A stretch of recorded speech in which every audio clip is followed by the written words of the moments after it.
Utah's realtors. And today I want to have a conversation about syndication and, oh, I can't see my PowerPoint. Oops.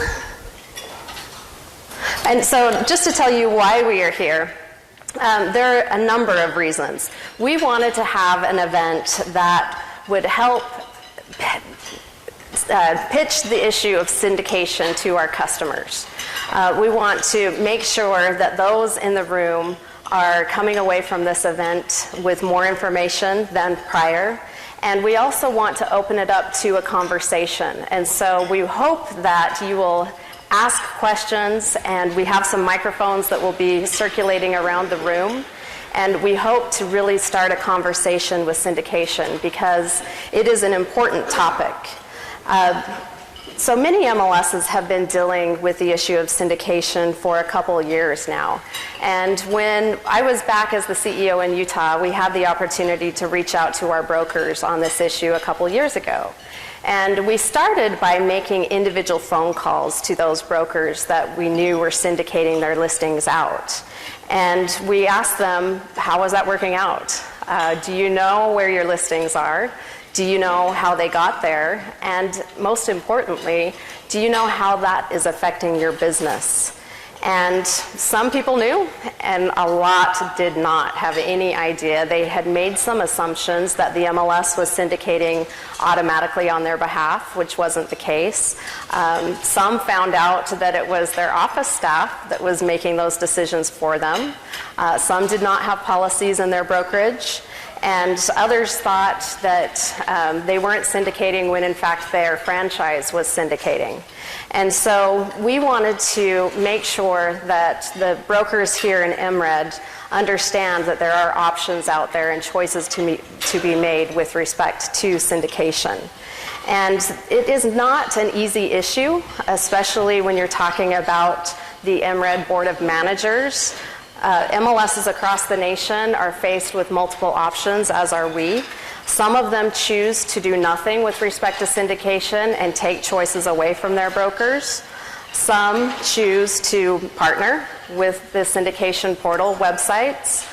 And then others have hybrids thereof. Some want to truncate data feeds, and so there are a lot of different flavors. And so part of the reason that we wanted to have an event here live today was because our MRED Board of Managers is present. And in fact, if you would mind, please stand up and be recognized. Here are some of the individuals that are on the MRED board. Please help me show our appreciation. You know, they really have a tough job because syndication is extremely controversial. And there are some pending decisions that must be made in a relatively short amount of time. So MRED's Board of Managers, there are 15 of them, are elected by MRED's preferred unit owners. And just out of curiosity, are there preferred unit owners here today?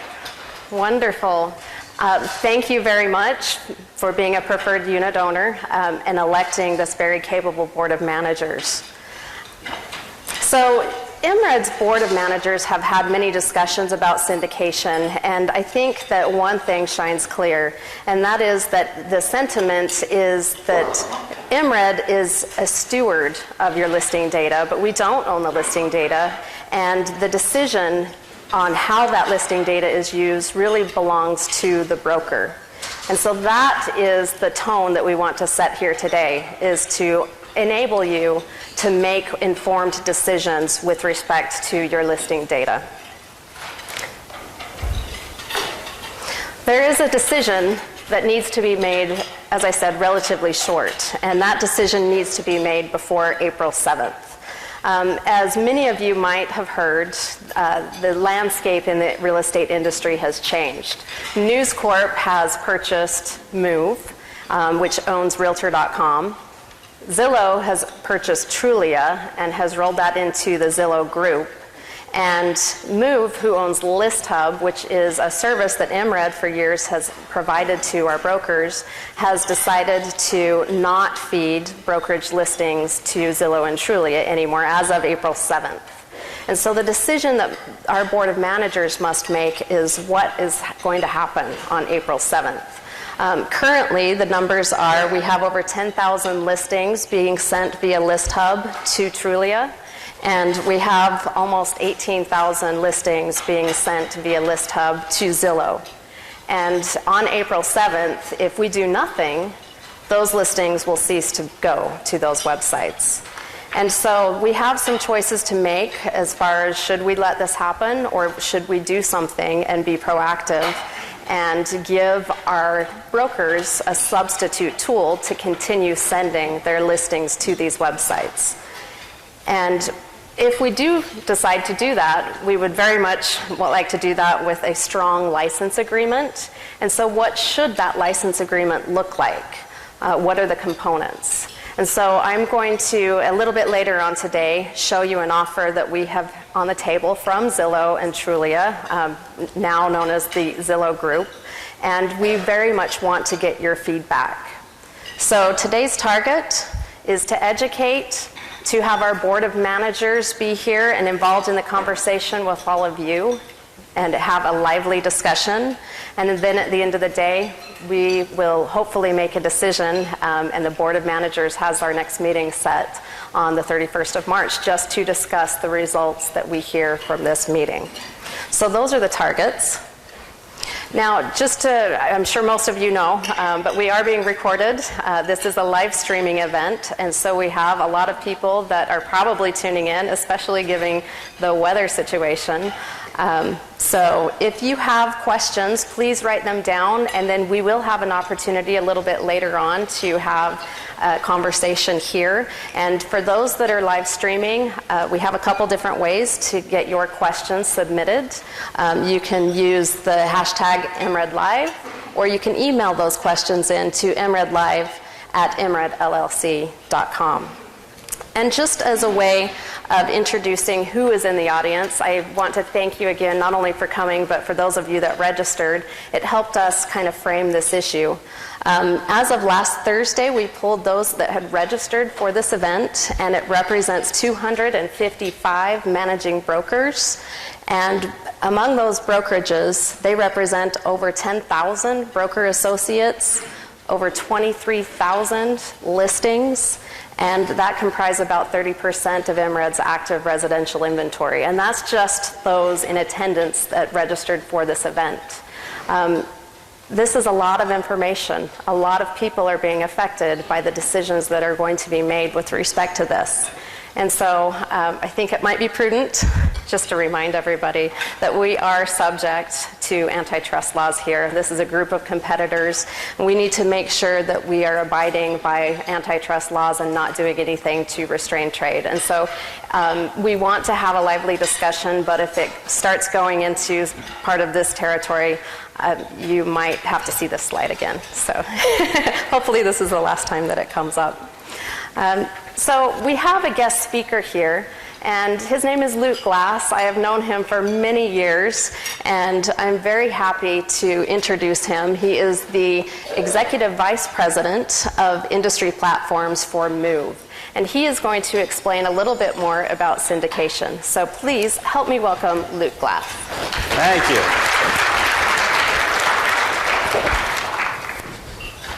My journey here started about 10 hours ago at about 3 a.m. your time, and I finally made it. The weather was not cooperative, but I did get here. Executive Vice President of Industry Platforms, my favorite response to that was an older lady. She said, "What the hell does that mean?" So let me tell you, it means that at Move, I'm responsible for all of our professional software businesses. So that's Top Producer, Tiger Lead, 5 Street, Find, and List Hub. And in fact, I was the president of the company that founded List Hub in 2007, sold that company to Move in 2010, had no intentions of working for them for more than a month, but it's now 5 years later, and I'm still here. So I have expanded my role dramatically within the organization over the last 5 years. But 2 notes, there's probably not another human being on the planet that knows more about listing syndication than myself. You shouldn't take that as arrogant or bragging, because it's not a very marketable skill in very many other venues. The second is that I have 60 slides about syndication today, and if you don't ask me any questions, I'm going to force you to look at every one of them. So we need to be participatory, because there's some nuances here. So I really want you to understand, Rebecca had asked me to give you a good foundation of where we would start, and then we'll go from there. But there's always questions that I don't perceive, or misconceptions you might have. But please feel free to ask me any question and as I go through my slides. And so just raise your hand, yell it out. I think there are microphones, but I think most people can yell loud enough that I can hear you. So let's jump into the meat of it. Worst baby names of the millennium. Hashtag felony, so unique, Uteraz, Yahinus, Icy. These are amazing. I'm going somewhere. My favorite of all time, though, and this girl actually lives in my city. I know her. Anyone choose to take a guess at how you pronounce that? You pronounce the dash. That is correct. It is Ladasha, and it is actually her name. And she corrects her teacher every year at the beginning of the school year to pronounce it. It's not Leah, it's Ladasha. So much like these children whose parents pick terrible names for them and they have to spend the rest of their lives clarifying their name, I named my baby Syndication.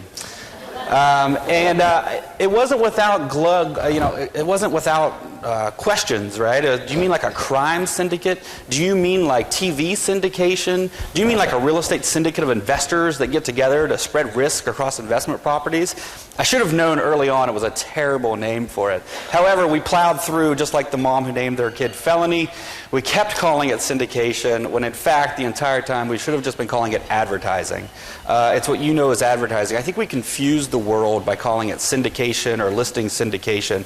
It's what you all do every day. It's about taking properties that exist in a database where you collect all the data and you enter all that data. It's about putting them on portals, or publishers as we call them. So everywhere we would send data through the ListHub platform is a publisher. And then consumers come to find those listings. It's just advertising. So while syndication is a topic, is a word that we actually wrote on a whiteboard in 2006 and created the concept, we made a fatal flaw. And so just like those parents, we now call our baby syndication still. And in fact, at one conference, they made you take a shot from stage every time you said the word syndication. It's a really over-talked about topic, but I want to get down to some of the heart of the things today. Real quick, I'll stick with my family tree analogy. News Corp is the parent today. Move is an operating company.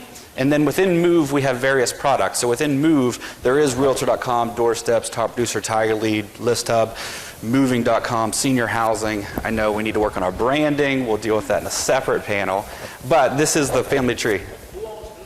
So News Corp is a public entity, so it is traded on the New York Stock Exchange under the symbol NWSA. And News Corp owns many businesses. So they own Barron's, Wall Street Journal, Market Watch, News America Marketing, which is the flyers you get in your Sunday paper every Sunday, grocery cart advertising. So they own a plethora of media businesses. But at its core, it's a media business. And one misconception is that News Corp is a big company. News Corp is 40 people in New York, mainly British and Australian.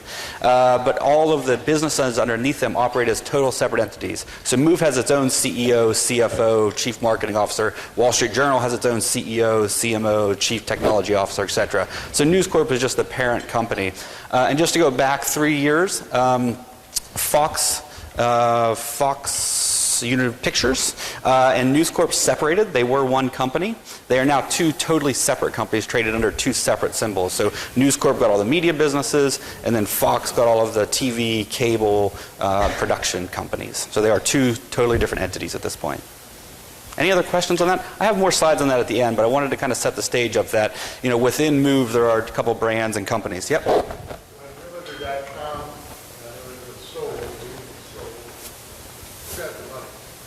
So the investors, a good question. So Move was a public company in and of its own right. So they traded under the symbol MOVE on the New York Stock Exchange, largely held by institutional investors, but I think our float maybe it was 20 or 30% owned by individuals and other people. So when the stock was bought, if you owned a share of Move stock, you got $21. It was an all-cash offer from News Corp at $21 because it's called a tender offer. It's why the deal closed so fast. So some of you remember Zillow announced they were going to buy Trulia and then took 9 months before the transaction closed. It was more of a merger The FTC got involved, looked at lots of anti-competitive things. But in the Move acquisition, News Corp made a $21 offer. The stock was trading at about 16 when they made the offer. So you got a 30+% premium on the stock. So there were lots of shareholders in the company. Many of your mutual funds you might own in this room might have owned Move stock throughout it.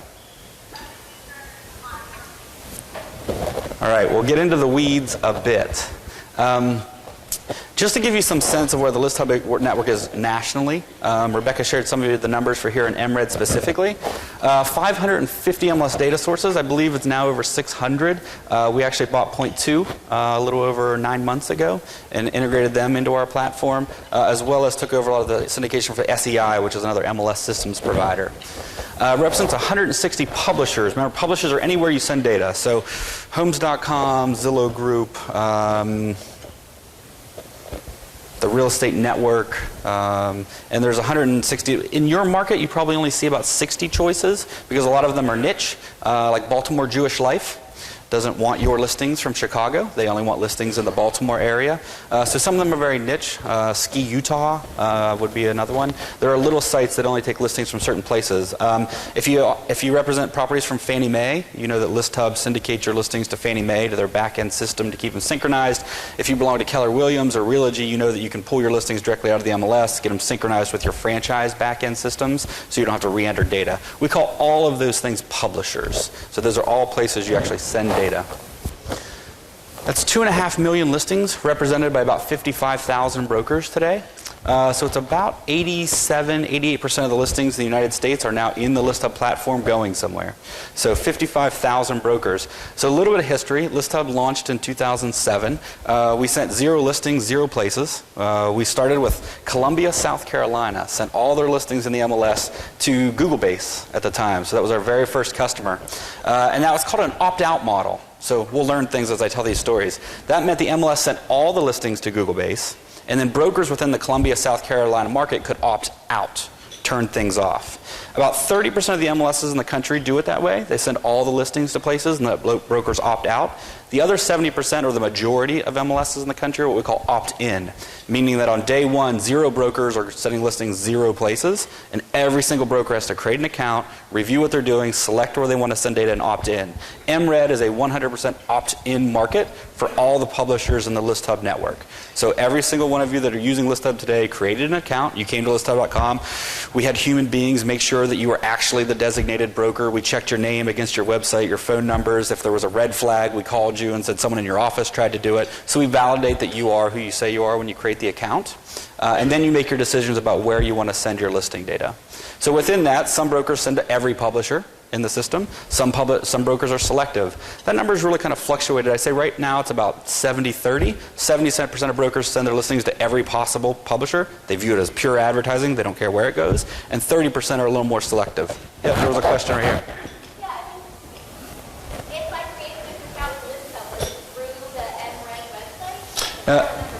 Yeah, no, we probably don't have single sign-on set up with MRED today. I don't believe we do. So you probably went to listhub.com, physically clicked create an account, and entered in all your information. That's how you would have created an account.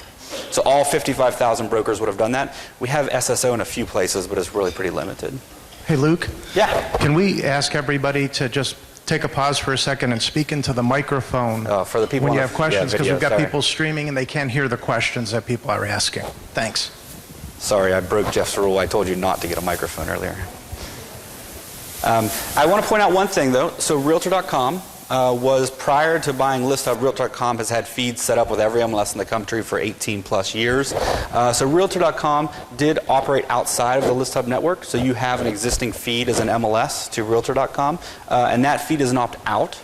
So you can go into your MLS system today to turn off syndication if you want. But everything in ListHub is an opt-in. And so you have 2 separate ways to do it today. And it's kind of a little bit of a function of how the world grew up and listing distribution. So things continue to mature and change. And then there's a lot of analytics and reporting. So in the ListHub system, then we track every single consumer from that first slide that sees your listing on Homes.com or Realtor.com, and we can have reports that show you how many views your listings got, how your listings are performing, how your agents are performing, how your brokerage is performing online, to give you some sense of how much value is being created from the advertising that you're actually doing. Just real quick, sorry, on the bottom of that slide, I mean, we do power all the syndication for all the major franchises as well.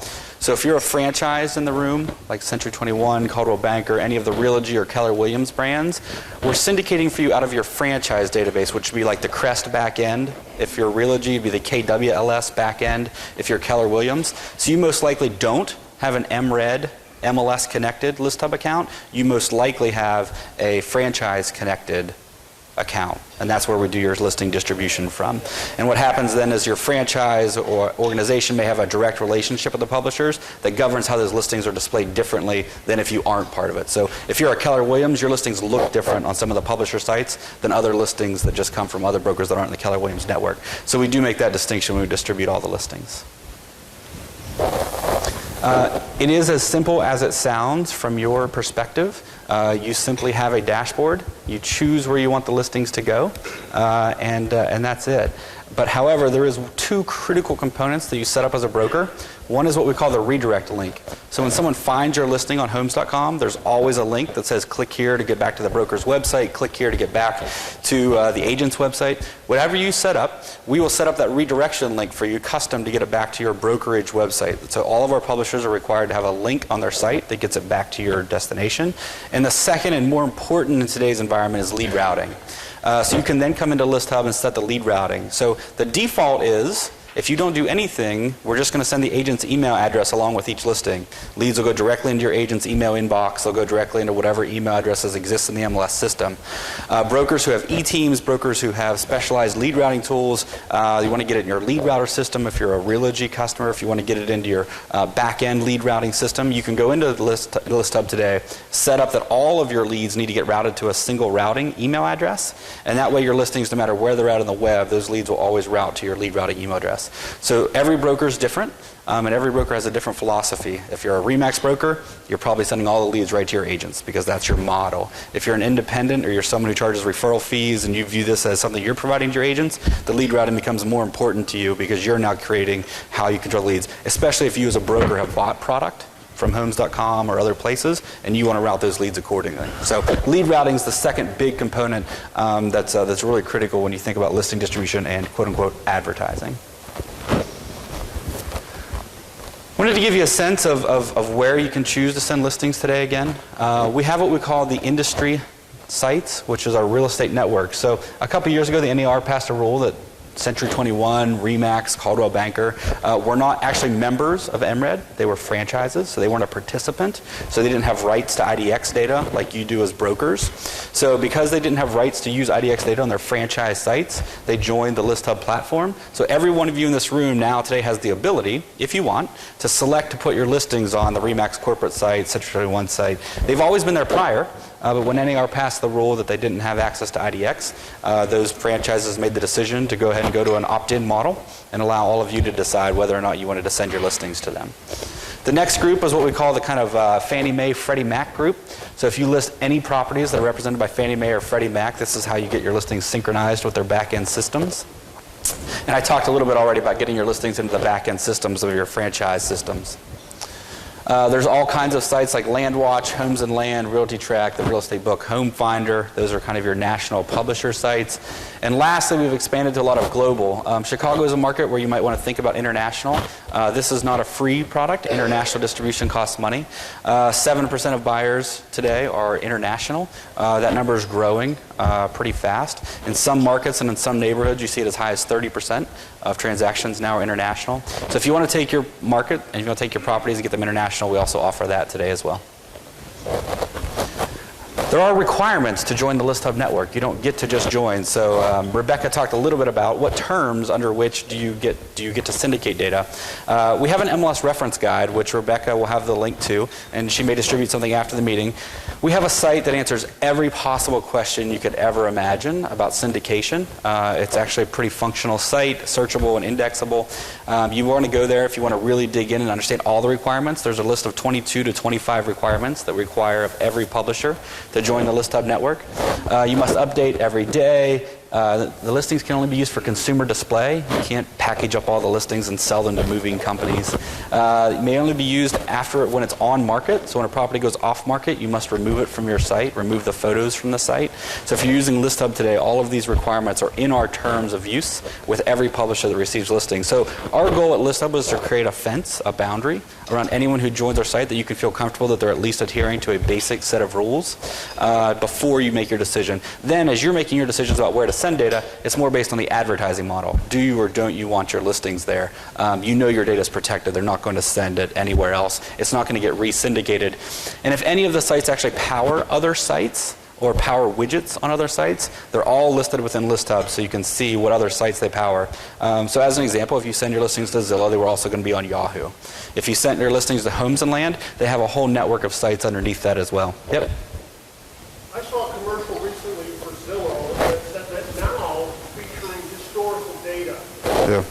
That sounds to me like an MLS. Yeah, so Where are they getting that from? well, I'll tell you what exists there today. I don't know the facts, but I'll tell you what I do know. They do license property record data. Every major publisher accesses and licenses property record data. So all 150 or 200 million properties that, parcels that actually exist in the United States are on the site. If you send your listings to these portals, all of them, through ListHub, we require that they take the listings down immediately when they come off market. If you were to go to these sites today and simply just upload your own listings under their generic terms of use, they absolutely have the right to keep the photos and do whatever they want with them. So if some of you in the room are sending your listings directly to some of these sites, their terms are very broad, and they may have the rights to use your data afterwards. No doubt about it. It's one of the things that Rebecca should think about, and you all should think about when you look at your licensing agreements. What happens with off-market property data, and how comfortable are you with that?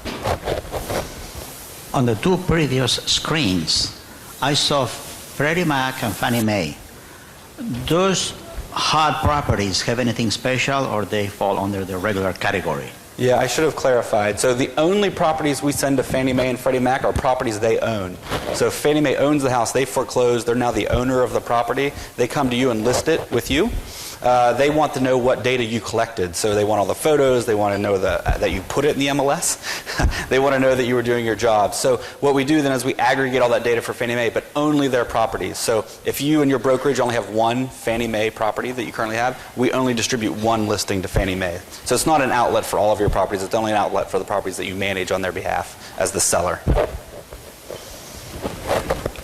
And there are many more. Lots of things around derivative works and use of data that we restrict by using the ListHub network.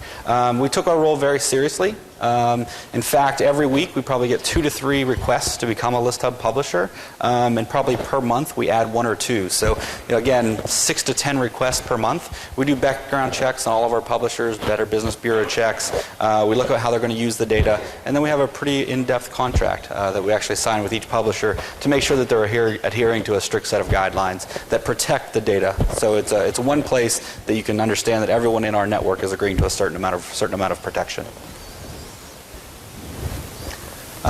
Real quick, I'll go fast.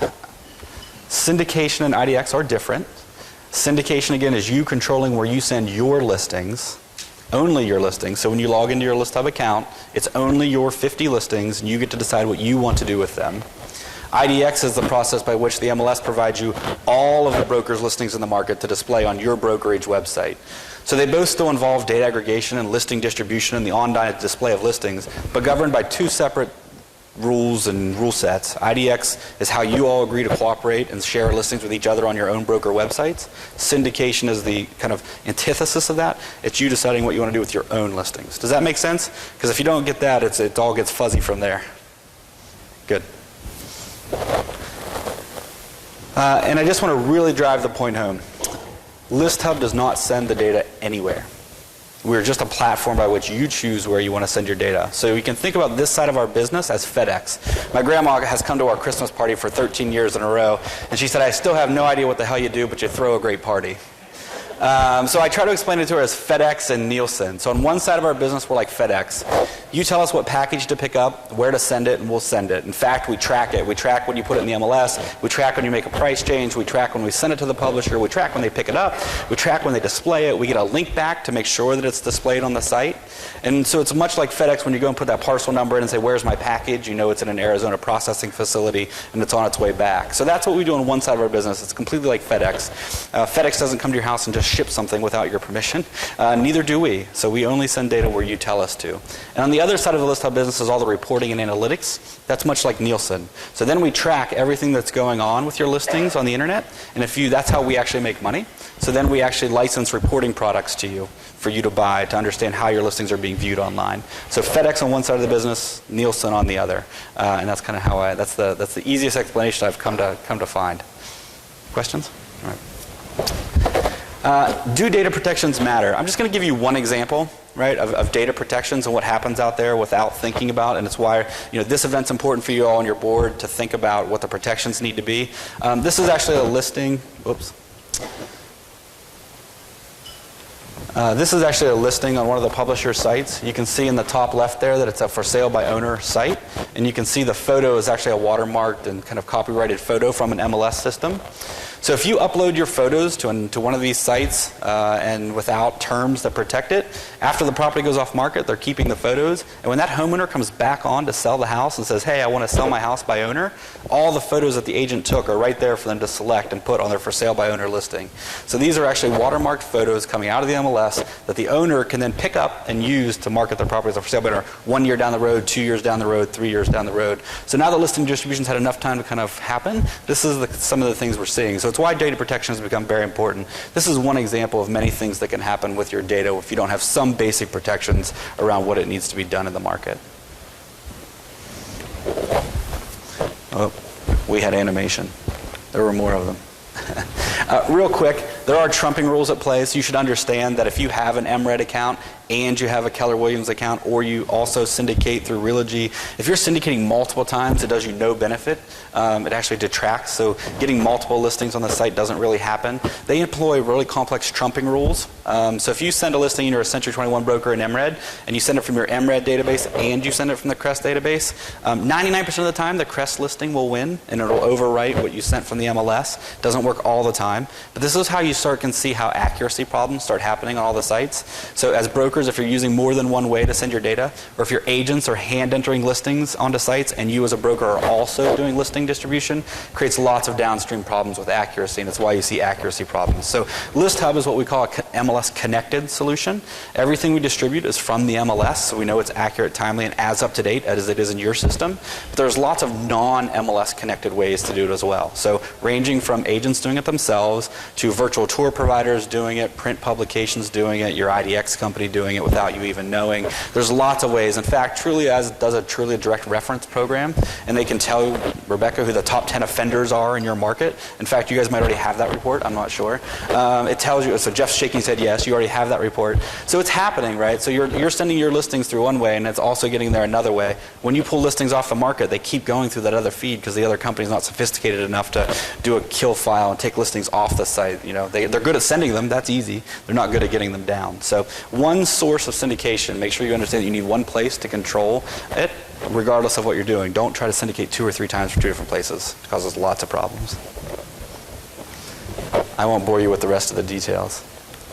They do rank the feeds. In general, it goes like this. Franchise at the top, because normally they have a franchise relationship and agreement. Then broker, so if you send a broker direct feed, that will trump. Then MLS, which is like a List Hub feed, an MLS connected feed. And then they have a whole plethora of third-party providers that come below that. So all the virtual tour companies, IDX providers, etc., will come after that. Commonly referred to as trumping order. You'll see some of it occurring out there. So if you stop syndicating, in fact, many of you would see your listings still up there after you you turned off syndication for someone because there are multiple ways the listings are going. ListHub was just trumping all the other ways. So we see this all the time. In fact, Edina, who turned off all their syndication a year or two ago, actually used ListHub, and they used us all the time to keep calling us and saying, please help us stop syndicating, because they would turn off an office, they would turn off a broker, and their listings would continue to show. We would do the research for them, find out where it was coming from, and then they would try to stop all the sources of listing distribution. So your listings, I guarantee, many of you in this room are going multiple times to all the publishers. You just have no idea that it's happening because your ListHub listing is winning right now.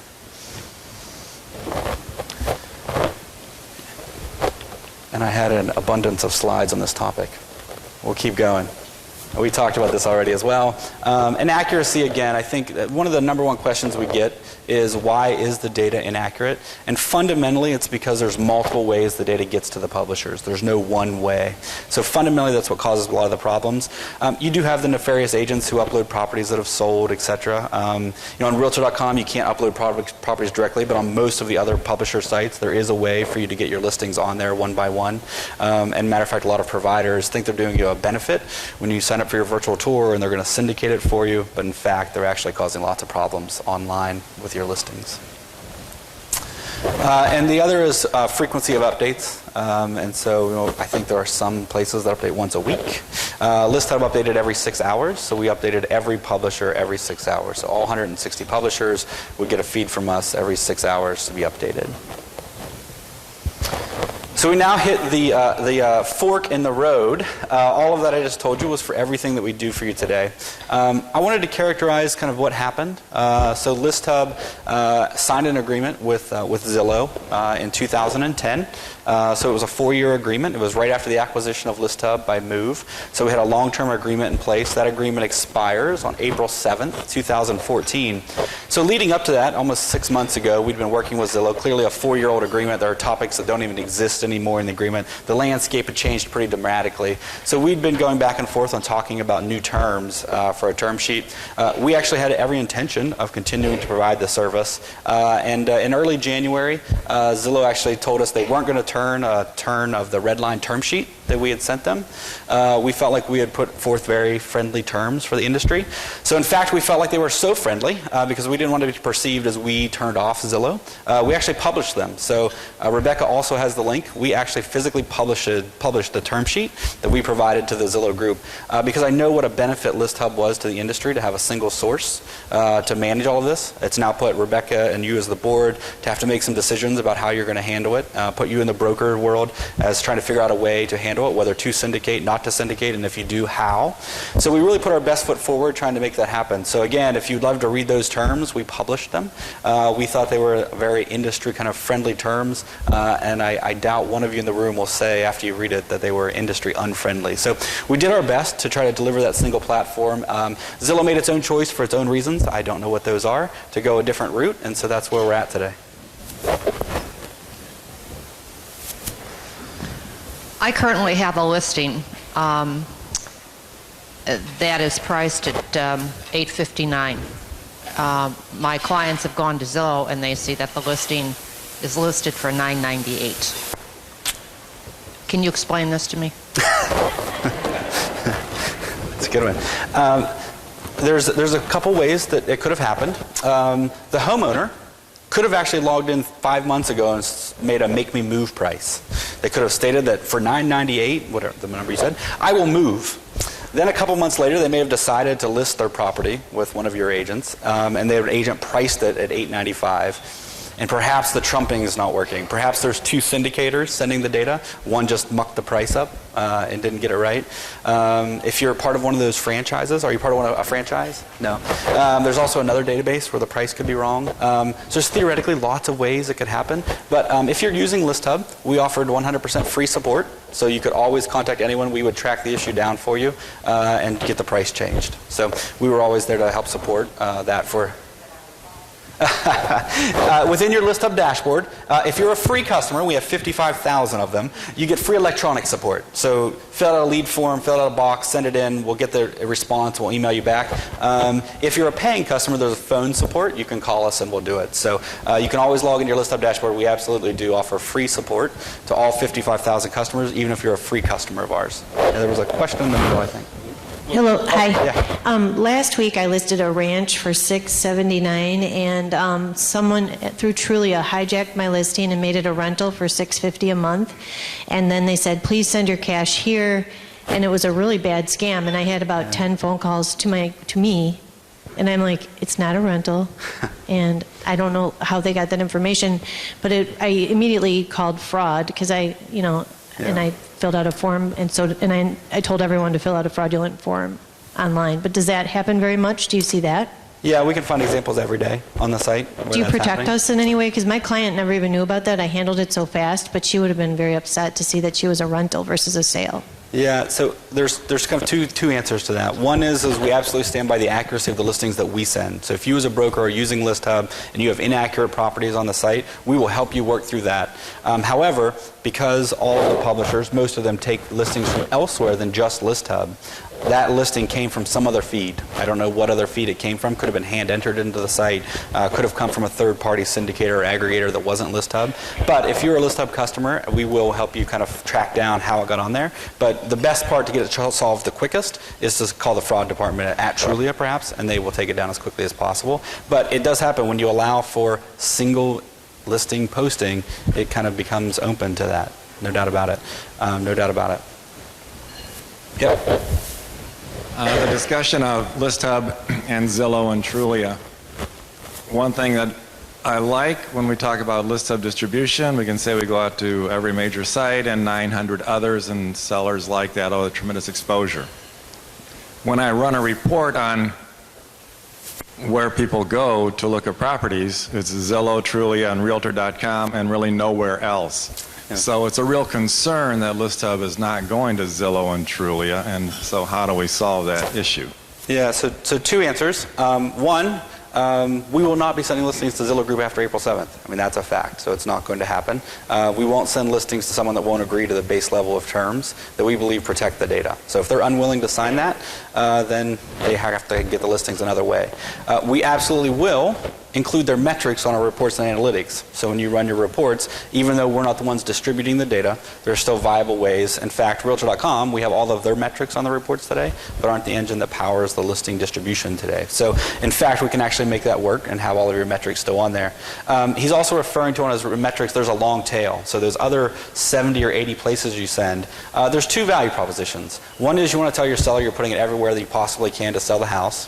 The second is it's about 8%. If you look nationally across the long tail, it represents about 8% of your page views and 8% of your leads. So I ask brokers, is 8% worth it to you? The vast majority think that 8% is worth it to them to be able to tell the seller that I'm doing the broadest marketing. So we really respond to our brokers. If everyone turned it off, we would turn them off. But it's actually 8% of the leads and volume. So one of the questions I ask brokers is 8%. Does that make you lose money or make money? Are your margins plus or minus 8%. So the 8% of leads that you generate from the long tail are valuable to some. And like I said, a minority of brokers do selectively not send to the long tail because they just go to their sellers and tell a different story. They tell a different story about just focusing on big ones as opposed to saying, no, we're going to market it everywhere. We know the long tail is small. It just depends on the story you as your brokerage agents want to tell the seller. And Luke, if I could just say that's one of the reasons why MRED is looking at a direct agreement is for those brokers that are currently using ListHub that want to continue to syndicate to Zillow and Trulia after April 7th. And we'll be talking about that a little bit later on today. Any other questions? Yeah, over here. Yep. I've heard no mention of Redfin. Redfin? Redfin is wildly popular with young people. Are they a recipient of ListHub? They're not. So we made the decision that we would not syndicate or distribute listings to entities that were actually brokerages or in the brokerage business. We believe that lived in the IDX world. So if Redfin wants to get listings, they need to join the MLS, just like all of you joined the MLS, and not Redfin specifically, but any brokerage who wanted to operate in that environment. So we had brokers that also operated a separate site, right, that they wanted to get all the listings on. We just didn't feel like that was a good area to get in. But I will tell you that we're inching towards that question a little bit. We did launch the franchise real estate network, which I talked about, Caldwell Banker, RE/MAX, Century 21.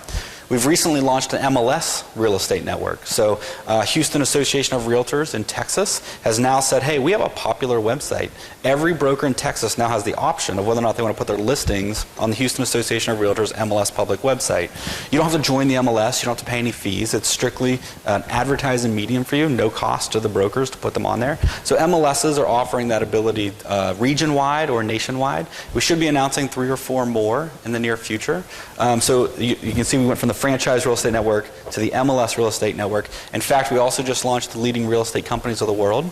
So the leading real estate companies of the world, which some of you may belong to, is a group of independent and some franchise brokers, I believe, small ones, are now launching a site. So every one of you in the room will have the ability to decide whether you want to send to the leading real estate companies of the world.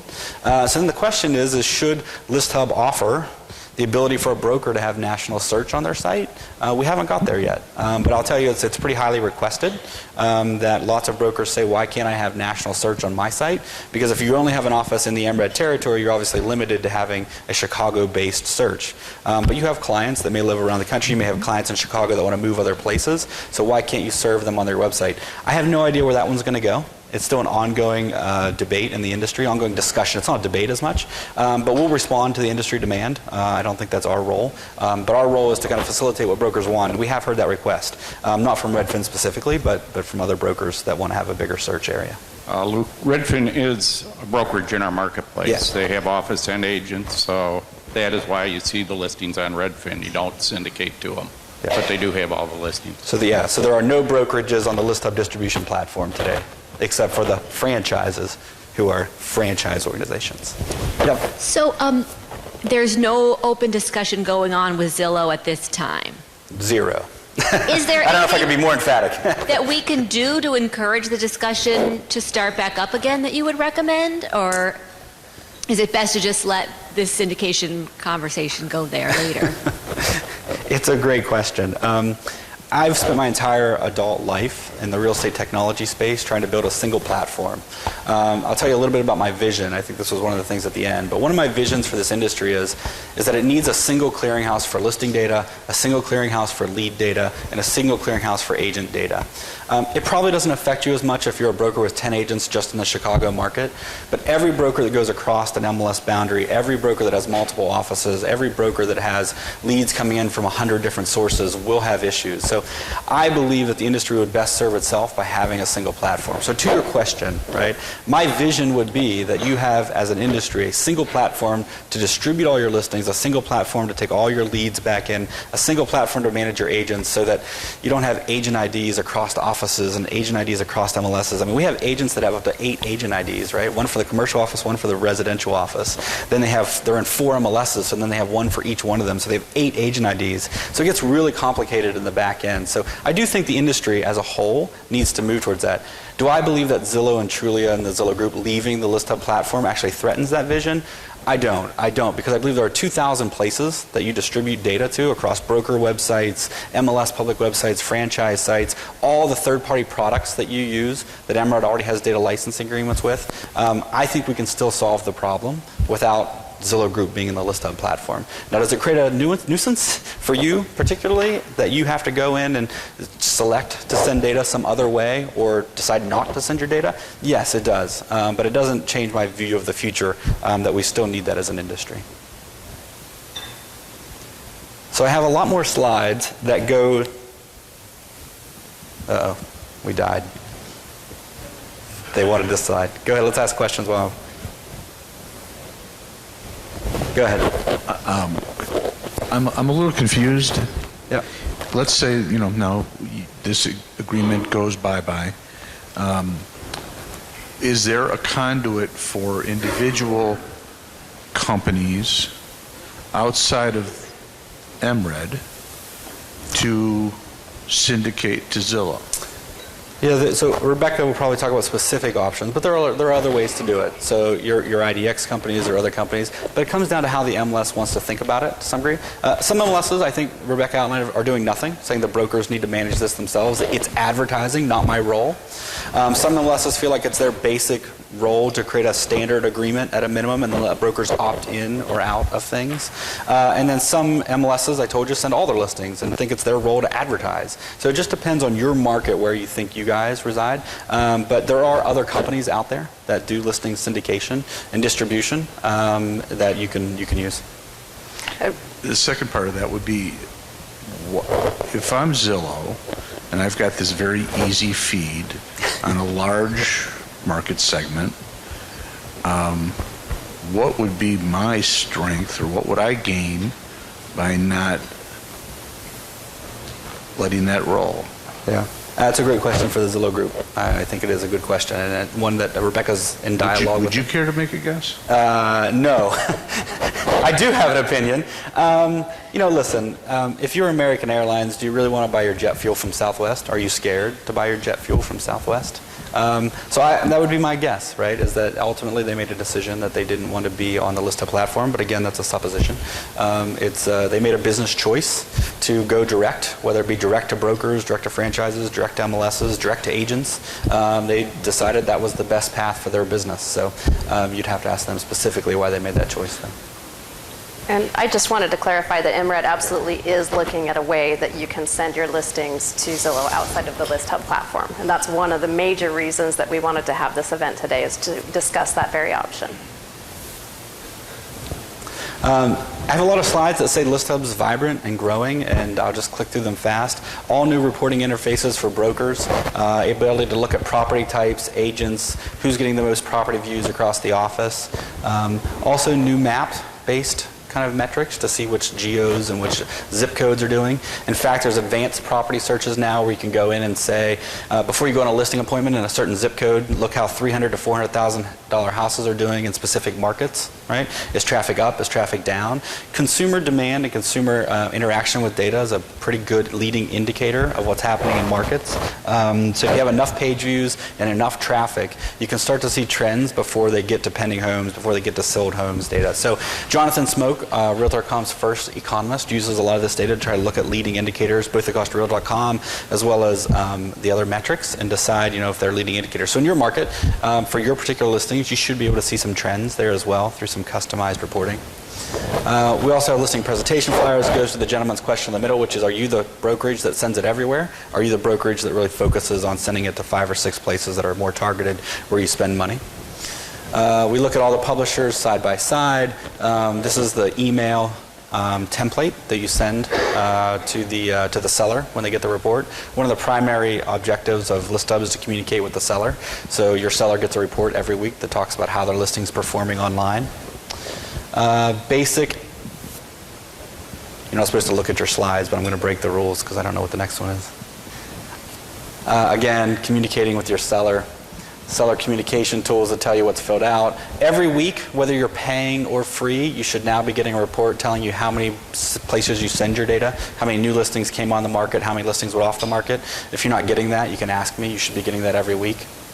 And then there's really this idea of panorama. So the thousands of companies that use your data, whether it's every IDX company in your market, I think one of the things that brokers don't truly understand, and no one in the industry understands yet, is how their listings are performing across every place the listing exists. So your listing in MRED, I'm guessing, exists across thousands of broker and agent websites out there, the really long tail.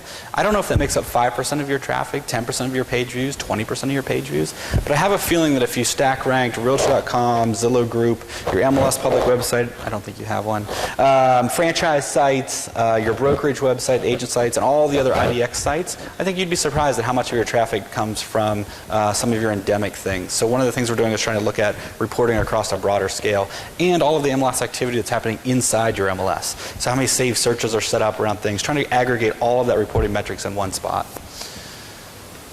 The IDX network, we call it Project Panorama, so you can see across all the sites. And the last is the idea around international buyers. I'll go through this pretty quickly. Again, I hit some of the statistics earlier, but it's not just for luxury anymore. Almost 60% of purchases, or 46% of purchases, were under $250,000 by international buyers. So it's families buying houses for children close to universities, etc. So almost half is non-luxury when it comes to international buyers. So it depends on the markets you work, depends on the communities you work, whether or not international makes sense for you. And then there's also a discount on all the international stuff if you have your SIPS designation. So we do a little bit of work with the NAR on whether or not you have your designation, and you can get discounts on the international. I do want to switch gears though. I'm not going to cover this because I know we're kind of running a little long maybe. We do have new homes content as well. So to one of your questions about do brokers have requests, one of the requests we got from brokers was we want new homes content on our site. Lots of times, some MLSs have it, some MLSs don't. So it really depends on the market. I don't know in this market how well you have coverage of new homes content in your MLS. But if you as a broker want new homes content on your brokerage website to try to show consumers more of the market, we actually have access to the most complete feed of new homes data in the country through a partnership with Builders Digital Exchange. And we can provide you a data feed so your IDX provider can take the new homes data, get it on your website, and you generate all the leads for yourself on the new homes data because a big portion of buyers are looking at the option of buying a new home, but lots of times it's just complicated, etc. So it's another way to try to engage consumers on your site, and ListHub actually has the exclusive ability to provide you with that new homes content.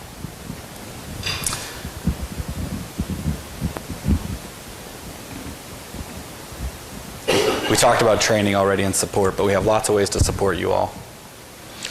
We'll get to this next. Can I speak? Yeah. Okay. How does ListHub earn their income? Who pays them? Yeah, good question. So, well, this isn't going to answer it. We have two ways we make money. So we do charge our publishers a base fee. It doesn't matter if you get 2 million listings from us or 20,000 listings from us. We have a base fee that the publishers pay us. That way we can offer the system free to MLSs and brokers. So when you create your accounts and decide where you're sending data, we had to choose between charging brokers, MLSs, or the publishers. So we charge the publishers a small fee. The other side of our business is we charge for reporting. So if you want all the analytics about how your listings are performing, then you can buy it at the franchise level, the brokerage level, or the agent level. So we actually sell those reporting metrics as well. So we make money on the FedEx side and money on the Nielsen side. So we try to make money on both sides. So we are owned by Move. So we are part of Move Inc., which is owned by News Corp, which is a $9 billion company, of which we are a very, very small portion of the $9 billion. It's a great question. My first question in every business development meeting is how you make money. It explains more than once they give me an hour and a half product demo. So that's always my first question. I'm going to transition to Realtor.com for a minute. As part of News Corp, as part of our growth, unless there are other questions about ListHub and syndication at the moment, or we can hold them to the end, and we actually have a Q&A session at the end. So happy to take any more in-the-weeds, nuanced questions if you have them about ListHub, or I can transition quickly and talk a little bit about Realtor.com and where we see it going in the future. Great. So I talked to you about the two processes of buying the companies, right? Zillow acquiring Trulia and merging the two companies, two sales forces, two technology forces, to marketing, to HR, to finance, and they're merging their two companies. News Corp acquired Move. We view that as a very more of a multiplier effect. Instead of 1 + 1 equaling 2, 1 + 1 is equaling 3.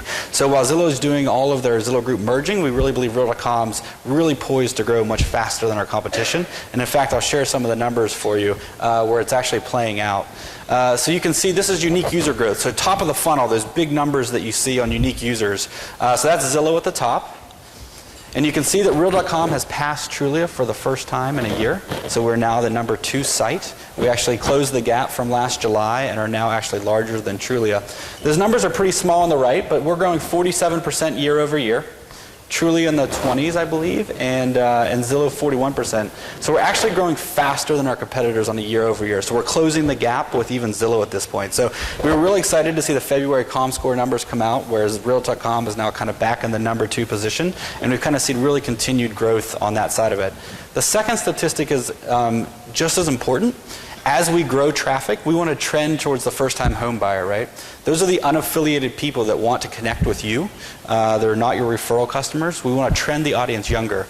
So many of you may remember that Realtor.com wasn't allowed to have rentals content on it until the 2013 amendment. So during the downturn, we missed all those people that went from homeowners to renters, so all that young audience. Now that we have rentals, we can engage with a younger audience. The audience is skewing younger again, so a third of our audience is now in that 25 to 34 demographic that we really want to hit to get the first-time home buyers engaging with you. So it's not just about growing traffic, it's about growing the right traffic on your site because it becomes the most monetizable to you. The next step is page views. So going down the funnel, right? Now you have a unique user on your site. How many pages do they actually look at? So this is a no one liked my page view statistics.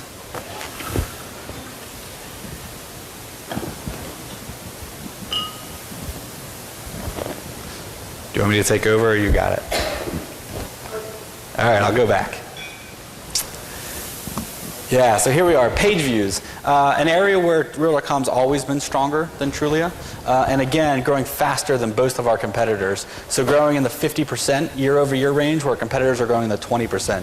So down the funnel, right now you're talking about engagement. Unique users are on the site. How many pages are they looking at? So fundamentally, we believe at Real.com we have a more engaged audience than our competitors. So once they're there, they're looking at more page views while they're on the site, which translates to us to a more transaction-ready audience. Right? People come to Realtor.com when they're actually serious about buying. So more engagement on page views. We kind of take that same statistic, it's just working really slow, like every time I hit it. Do you guys just want to advance the slides? So again, we've seen 325% lead growth over the last 5 years. So the leads are growing, right? So then you ask the question about quality, right? So at the end of the day now, are the leads that we're providing you of a better quality than our competitors? This is a research done relative to our competitors. Agents and brokers both noting that Real.com leads are high effective. This is an external study. We actually have another. This thing is going wild. This one was done by PAA Research, also another external study about lead effectiveness. So they queried you all, brokers and agents, about lead quality. And a resounding kind of Realtor.com was the best. Search engine marketing being number one, so those people that are buying kind of Google AdWords, etc., was actually perceived at a higher effective level. Another study by Cowen and Company. This is actually an investment bank on Wall Street, so another study showing lead effectiveness. So again, one of the things that Real.com really strives to is not only to grow our audience, right, but to grow the right audience, a transaction-ready audience. And lastly, you may say, well, Luke, that was a moment in time. Maybe you're waning, maybe you're waxing, we don't know. All those studies were moments in time. So the study actually also asked, how likely are you to quit in the next 6 months? Only 10% of Real.com subscribers said they were likely to quit their advertising with us in the next 6 months, where our competitors had 20 and 17% respectively. So a much smaller portion of our overall audience was looking at changing their ad spend with us over the next 6 months. So all things that lead us to believe that we're making changes to the site that are actually trying to drive more engagement. So we added phone number as a required option to our lead form. When you add a requirement that people put in a phone number, you actually decrease the amount of leads you send. But what's the outcome of that? You get a lead that actually has a phone number. So one of the things we heard was, we want a phone number. Without a phone number, it doesn't become as valuable to me. So we decreased our lead count to focus on quality. We also launched all of our smart lead forms that allow you to see all the search activity the lead has done prior to filling out the lead form. Gives you some real context about what they were doing on the site before you engaged with them. So everything we're doing is really trying to grow the audience at the top end of the funnel, but making sure we're growing that transaction-ready consumer down the funnel. Any questions on that? I also did the math, and the graph eluded us there, but there is a metric about page views per unique user. So what is the number of page views that the average user looks at? And Realtor.com is solidly number one in that position. We have the most engaged audience again at this point. There actually was a dip. We actually were second in that metric for a while, but we're actually back to number one over the last 6 months. So we've seen a lot of momentum in the right direction on Real.com and have been really excited. I'll give you the game plan. There's 5 ways to win. And you ask me what winning is at Realtor.com. It's about having a great site. I think I would tell you honestly that our mobile is really, really good, and the website's getting better every day. It's about editorial content. We're now tied to the #1 media company in the world. Our editorial content is getting phenomenally better overnight. It's about SEO. So it's about showing up higher in Google results to drive people to your site. It's also about SEM, right, which is about paid marketing and getting our brand out there. And the last is branding. So you're going to see a lot of Realtor.com commercials. You're going to see a lot of engagement with the audience. We want people to think real estate equals realtors. Our goal at Realtor.com is to make them comfortable with you before they contact you, to trust you before they contact you. So we share a brand.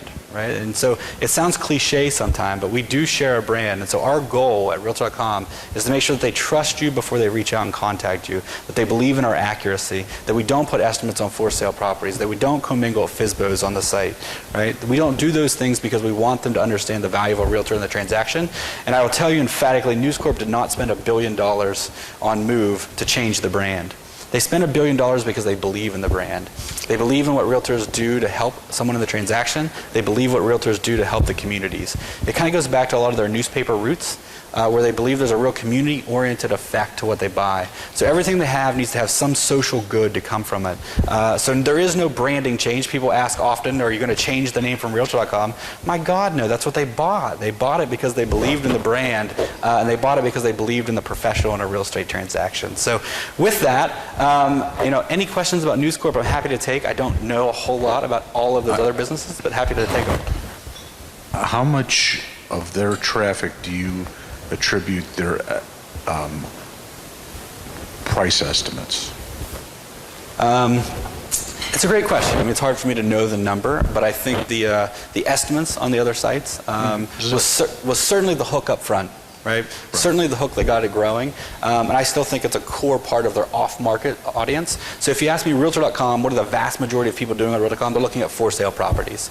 If you ask me what a big portion of the audience on the other sites are doing, they're looking at off-market listings, they're looking at estimates, they're looking at other things that aren't as tied to the for sale listing inventory, which isn't a bad thing. I'm just saying that it's focused on a different audience, I think, a lot of the time. Does Realtor.com have any intentions of tying in the tax databases on a more integral fashion? Yeah, so in every market it's a little different. I don't know how it works here, but in every market we do have tax record data for listings. If we have access to the data and it's readily available in a state, it should be there. If it's not, you should contact us. It should be there on all the listings. All the tax record data should be there if in fact it's disclosable in this market. Yep. While he's waiting for a microphone, I'll answer your question a little more bluntly. I put this slide up when they acquired us 90 days ago or 120 days ago, whatever it's been now. I kind of felt like it was a little bit of BS. Right? Like, what's it matter that Wall Street Journal is also owned by News Corp? But in fact, it has nothing to do with the Wall Street Journal that's laying at your newspaper door every day. It has to do with the really, really smart people that work at the Wall Street Journal, and they're happy to have meetings with the folks at Realtor.com. They're happy to talk about what works in media buys. They're happy to talk about what else. They have widgets on their site that drive traffic to Realtor.com as well. So a large part for me is it doesn't really have much to do with their actual in-house products, although some of it does. It really has to do with the really smart people that exist across the News Corp organization that help make us better. So it's really been more of the people, in my opinion. It's been truly, truly an amazing thing. I think you're seeing results on some of the charts that I've showed you in a very short period of time. Well, thank you. Question on the logo, Realtor.com logo.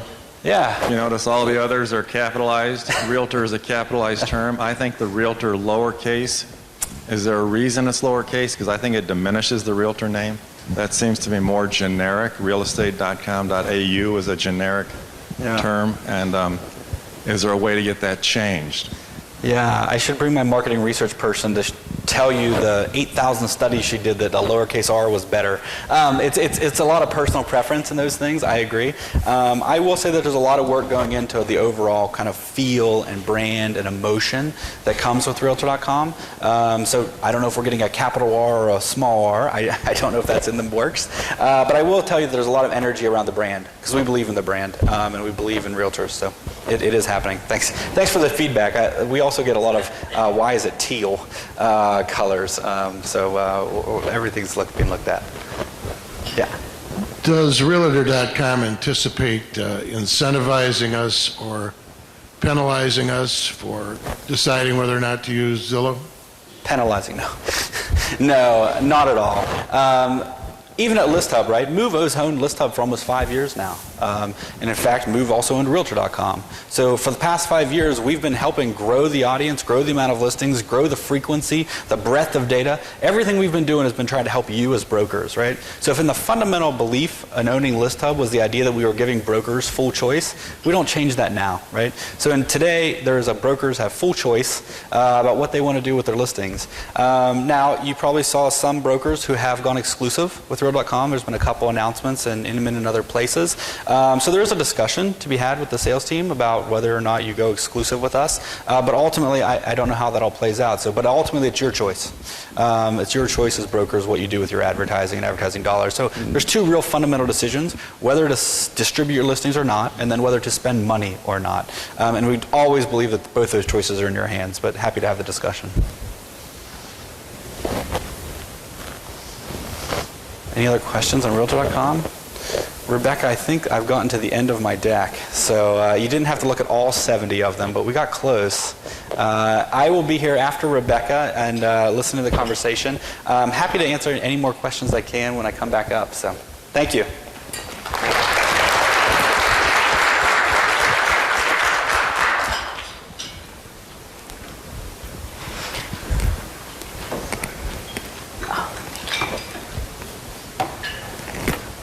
Oh.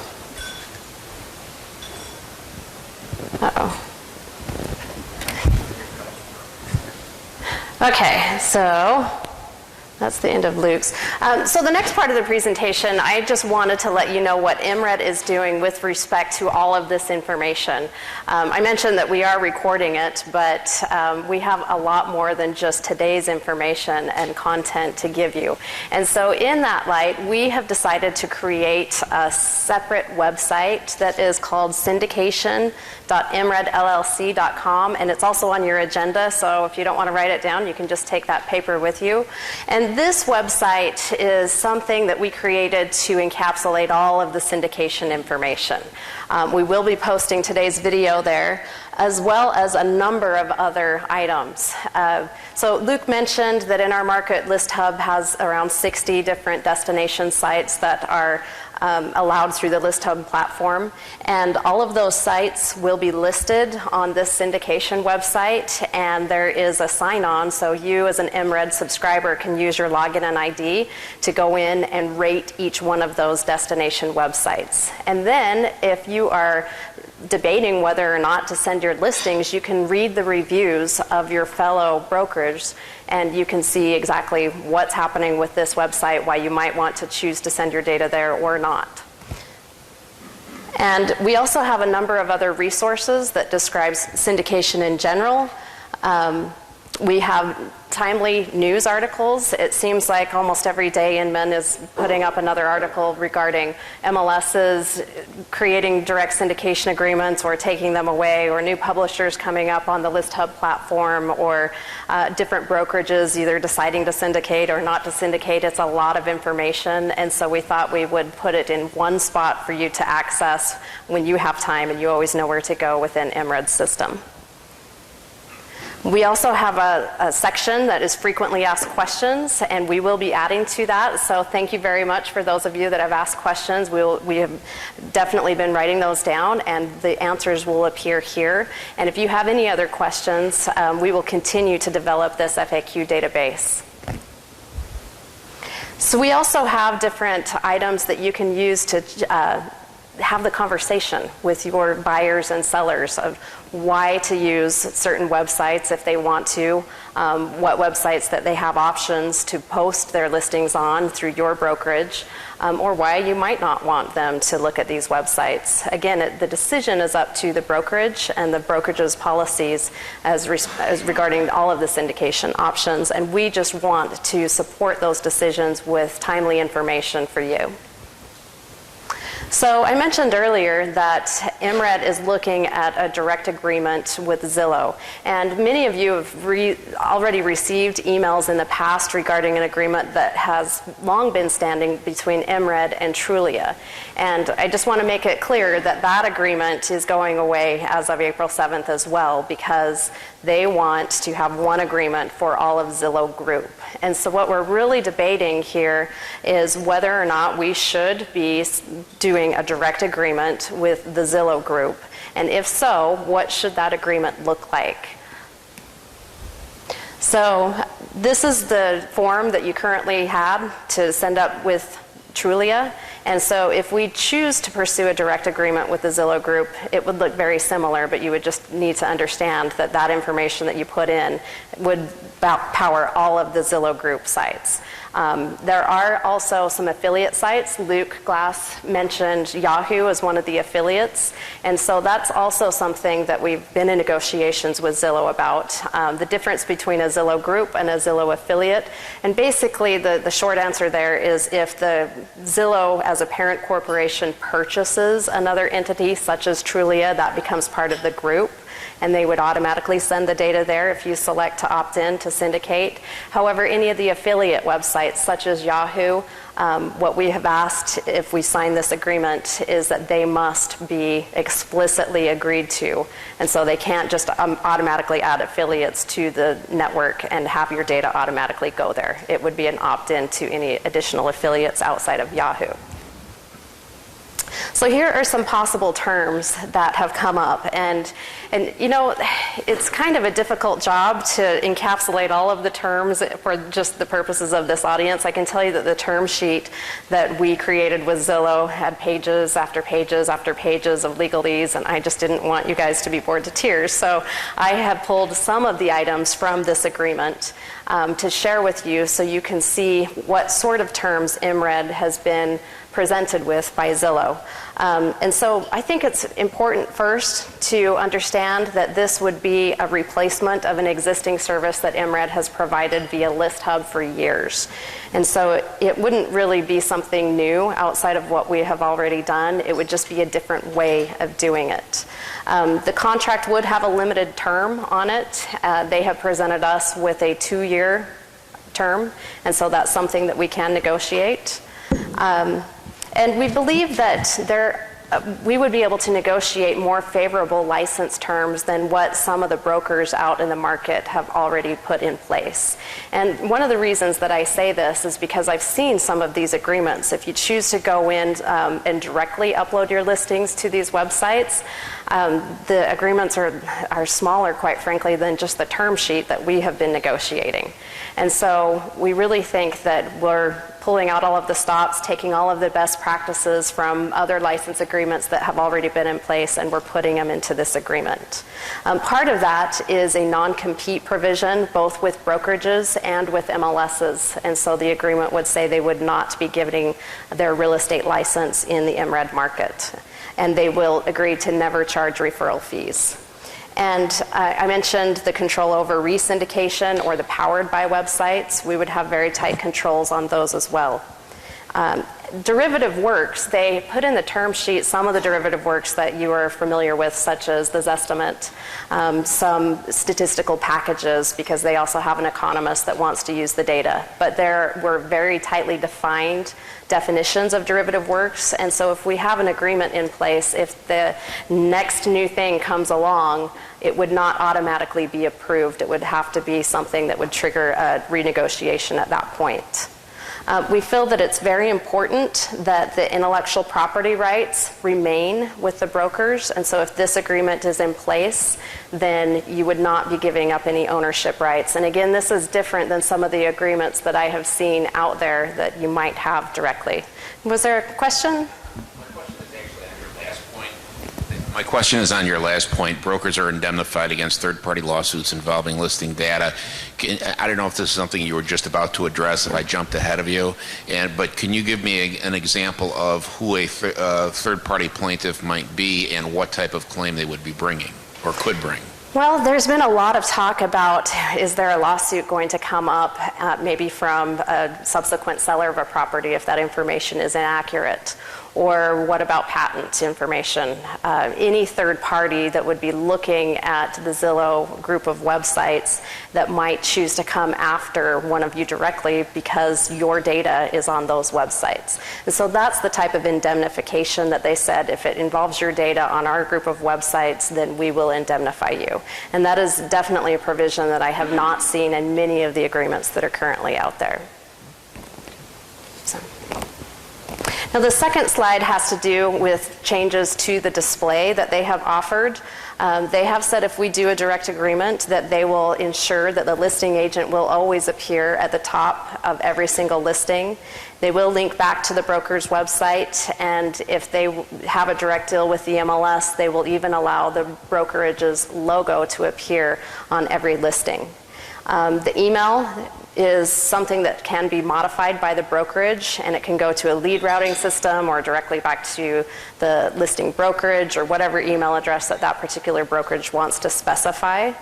And there is some removal of the data. Now, Zillow does have what they call a living database that is populated by the raw facts of the listings, such as bedrooms and bathrooms and square footage, things that you would see in public record. So they do plan to update that database with your individual listings.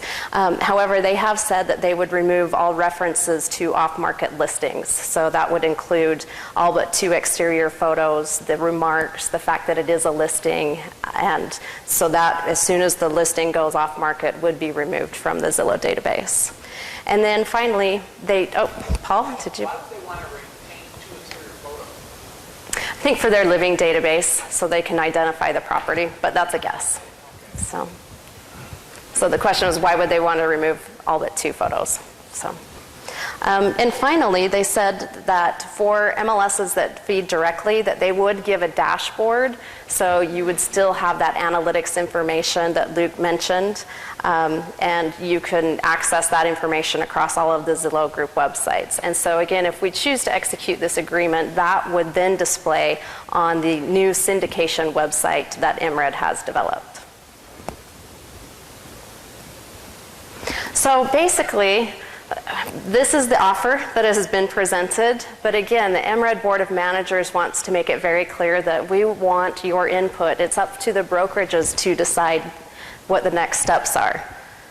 So we have on the tables a survey here for you, and we would very much appreciate your comments and feedback, so much so that if you choose to fill out this survey and turn it in, tomorrow we will be doing a drawing for an iPad out of those surveys.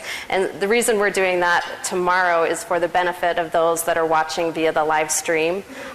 You have all been emailed this survey, and if you could fill it out and just email it in, then we will be drawing for that iPad tomorrow. And we wanted to open it up to comments from the audience and discussion, just to talk about syndication in general and how it affects your brokerage. And we have some questions. Real quick, this just goes back to the removing off-market properties. We have come across several properties where people want to buy this property, they saw it on Zillow. There's a price there. Has there been any discussion about when a property's not on the market, not having that information out there? I mean, my parents have owned their house for 30 years. They built it, but for some reason, people call them wanting to buy it, even though it's never been on the market, because Zillow has it out there. Right, so yes, I have had a discussion about that, and that would be removed if it has to do with, like, this listing is currently listed at this price and it looks like it's listed at that price. That would be removed. However, the history involved with previous listings and time on market, I don't think that it would be removed from the history. Just the fact that it is a listing is what we discussed with them. I didn't hear any discussion of what the potential costs, dollar costs would be to MRED or brokers or agents, assuming we went forward with an agreement like this. There would be no additional cost. This would be something that we would offer as we currently do. So. Okay.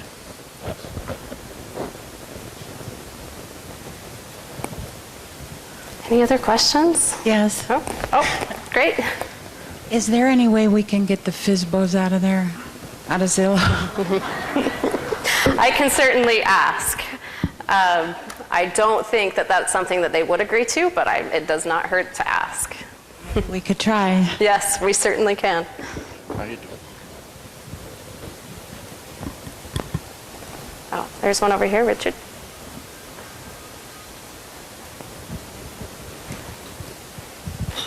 Microphone is coming.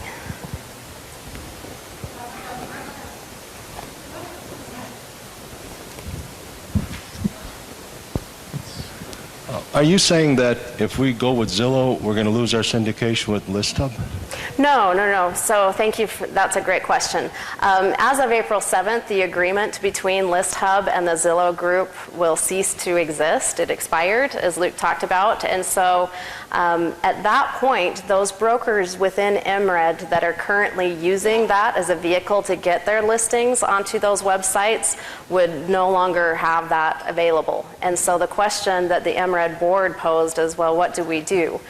Do we provide a replacement mechanism system, and that's what we're describing here today? Or do we do what some other MLSs have done, which is just wait and see? And I can tell you that some MLSs that have turned down an agreement with Zillow and just said, no, we're going to let the List Hub agreement expire and brokers are just on their own to figure out syndication.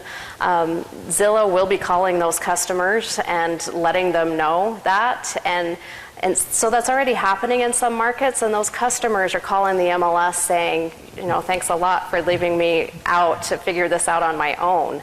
I don't know that I can negotiate as good a deal with Zillow directly as you can as the MLS. And so I'm not recommending really that the MRED Board of Managers take that route because I think that we would definitely get a lot of phone calls. We showed the site statistics earlier about how many thousands of listings are going there via List Hub right now. So that's one of the reasons that I wanted to present this option to you, is to get your feedback. Paul? This is going to be proposed, I would assume, as an opt-in concept. So anybody that doesn't want to can just say, I don't want in. And if you do decide to opt in, there's no cost. Correct. Yes. And thank you for the clarification on the survey question.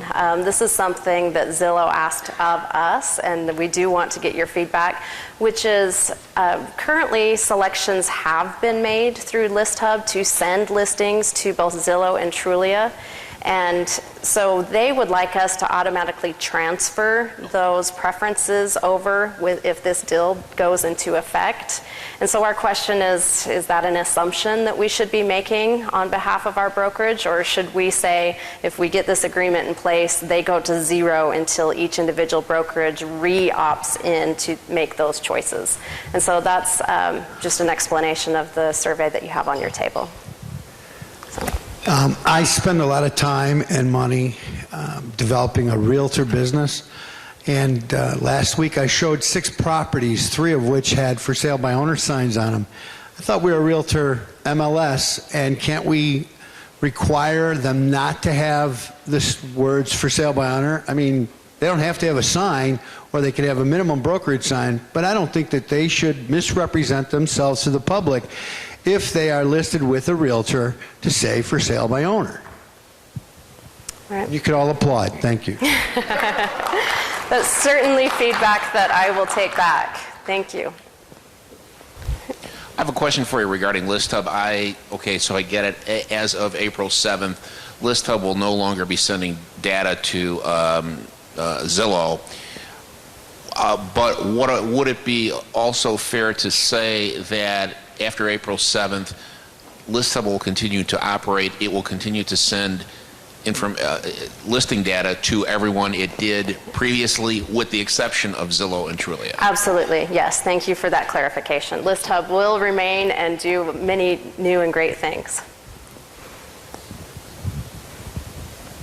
We've had a couple of the streaming audience ask the question about, is it just Trulia, just Zillow that's stopping on April 7th, or why are they both being treated together? So I think maybe a little bit more explanation about that would be helpful. Great, thanks, Jeff.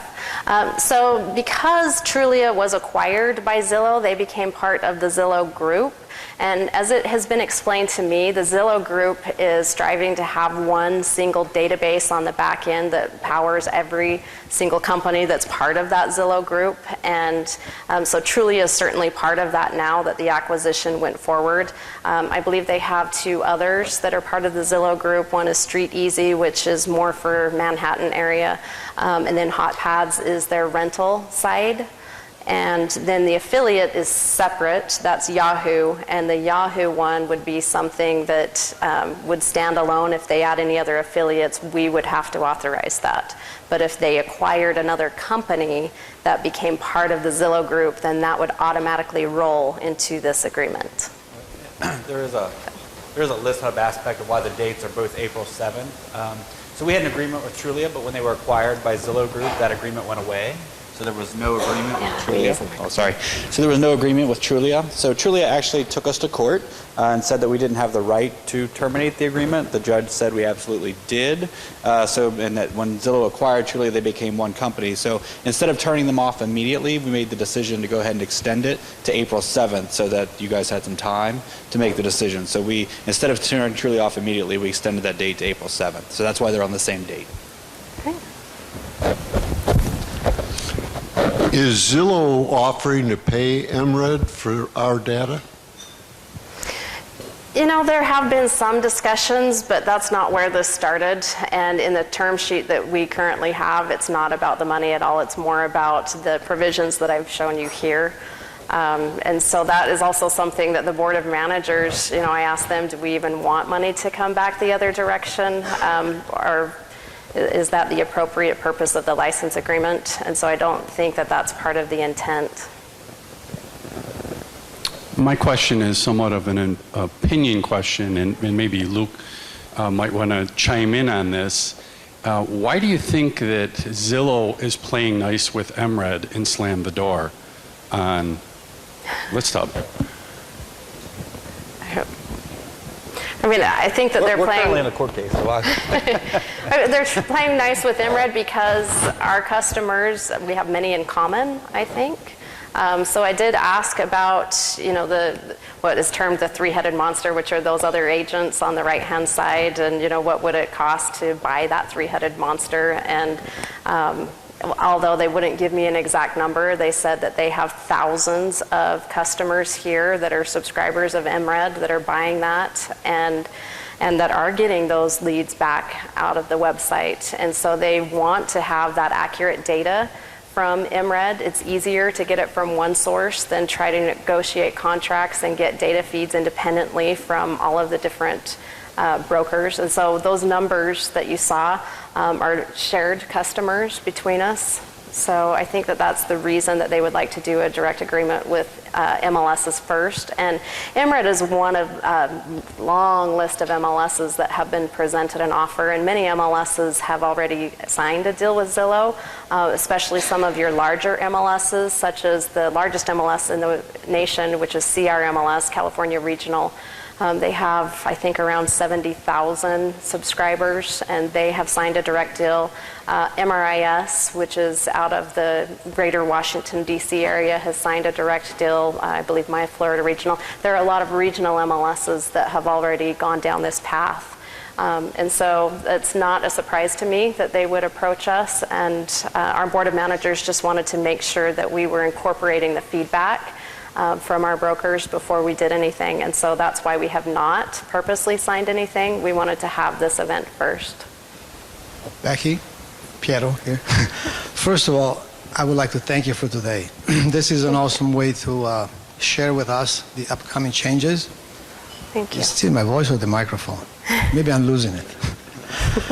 As far as from the broker standpoint, in line with what you just explained, it is a lot less liability from our standpoint going through one entity such as MRED than independently do it one-on-one with a huge country to dissect and deal with. So I don't see why we would not sign through MRED and MRED sign a direct link with Zillow by giving us all this in the middle of where we're at. It's going to be chaotic. It has been. I don't think I'm the only one on the market that is sharing that kind of problem. And come April 7, what would we do? So I'm really appreciative of what we're doing here. And I hope that the board, in their mighty wisdom, will sign off and give a quick yes and do this contract. I had some questions coming in here. They were all addressed, about 95% up there. So I don't see why there should be any problems or questions further to just signing it up. And again, thank you. Thank you. Appreciate that. On April 7th, when we're entering a new contract or a new listing, the drop-down menu, how does that change? So we would give brokerages a control panel to make that decision on behalf of the entire brokerage. But that is the decision that would be made there, not on the individual listing level. So what you are seeing on your listing level would not change.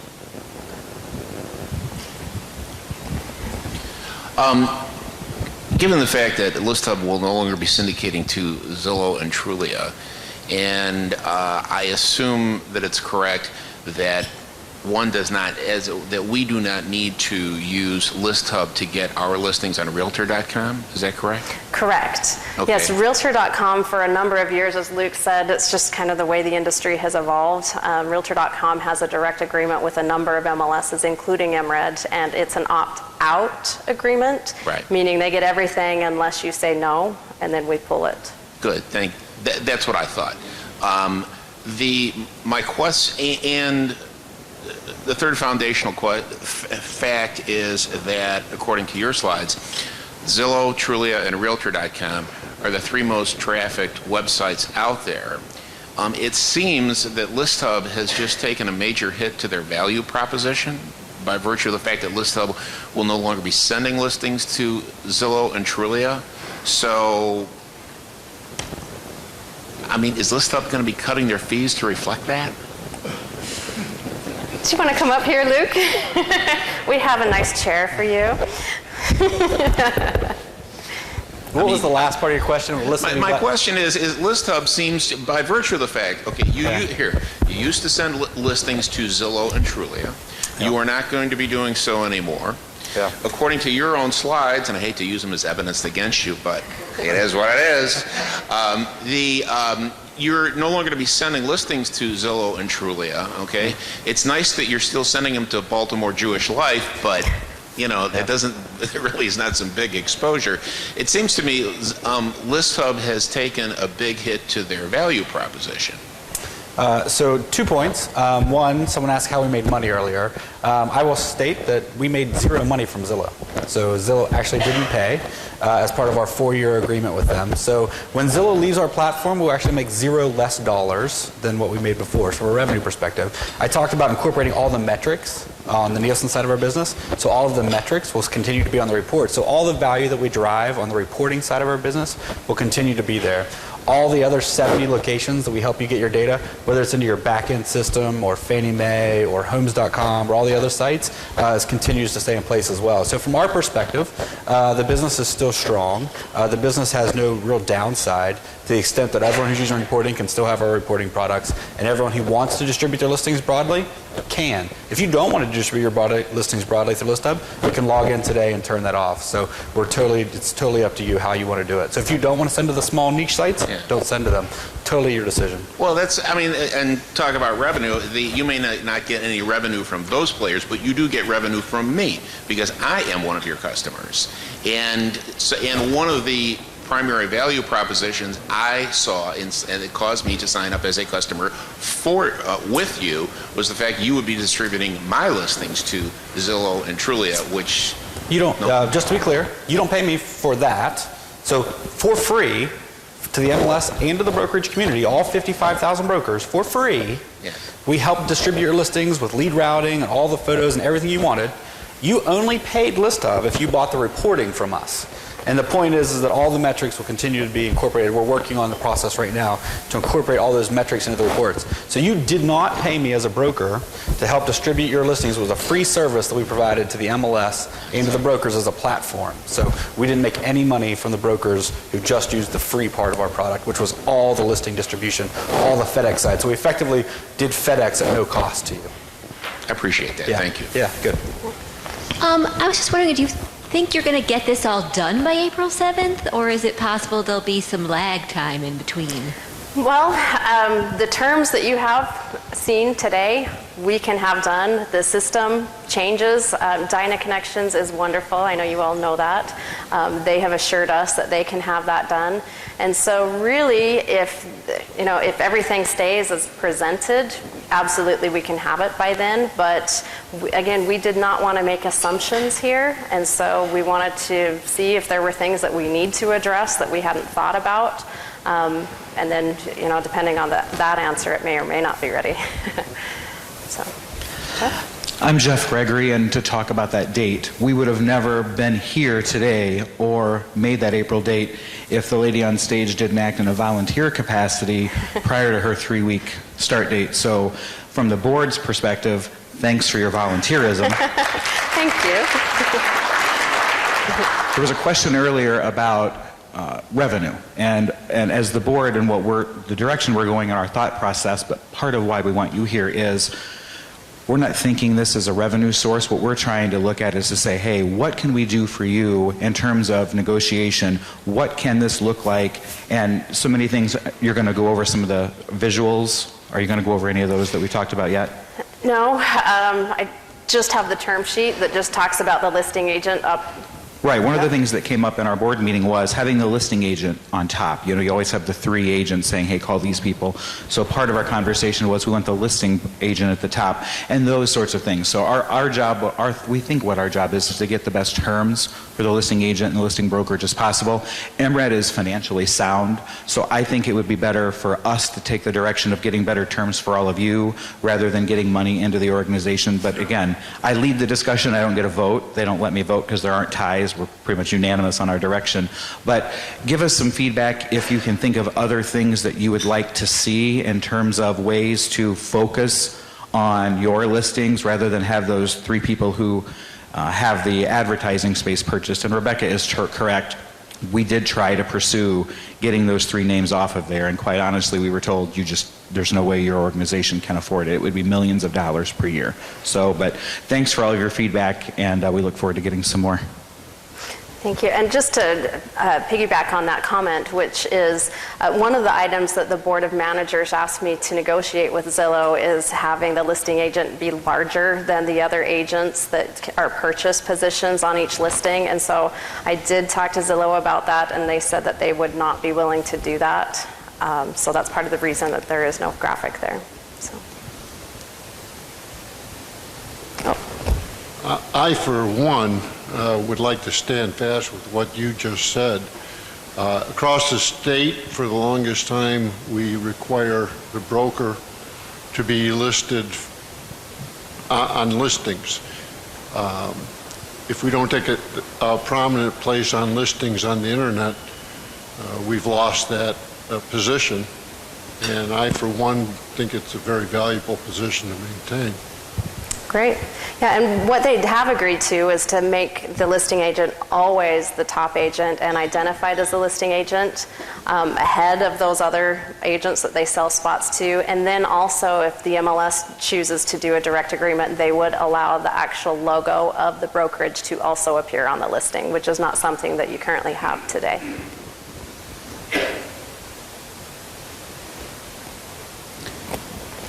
Any other? Oh, question over here?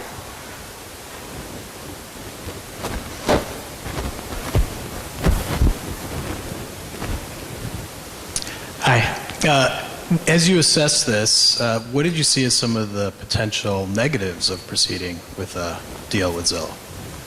Well, I mean, it's not a controversial issue for no reason. A lot of people have varying feelings about doing any sort of business with Zillow and Trulia, quite frankly. And you can see that in some markets where the MLS has opted not to do any direct deals and to make it harder for their subscribers to send their listings there.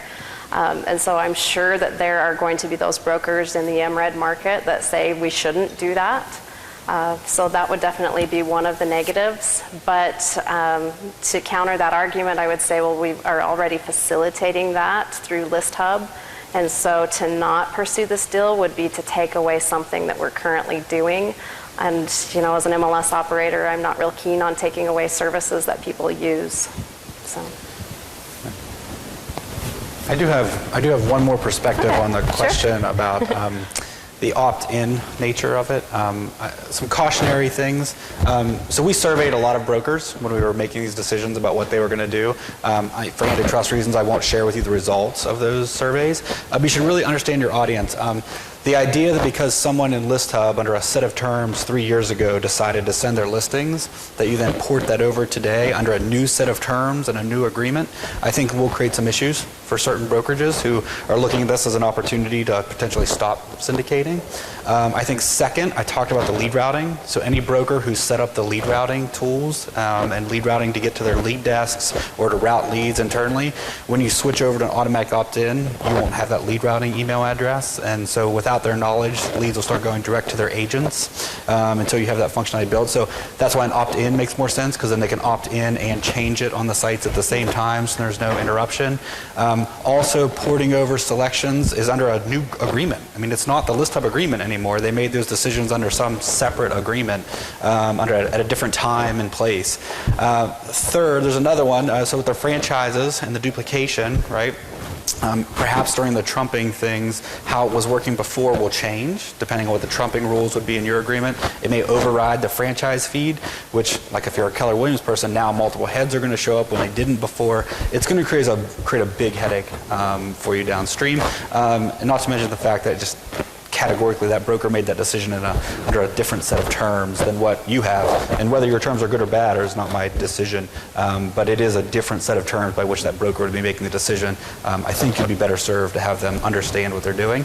And the other point to that is, it's easily fixed, right? Their listings aren't there. They can fill out the form. It's not like your server is not up to date, but I think that's the more cautionary approach. Yeah. And I think it's going to create real problems for brokers. So I just want to make sure everyone understands what we're talking about is porting over those changes, so the survey on your table, and we have not decided one way or another. That is definitely why we're asking everybody to submit that feedback. And so just to address some of those items, we did talk about trumping. And so if we get this direct agreement in place, then the brokerages that already have an agreement with the Zillow group would continue to send data.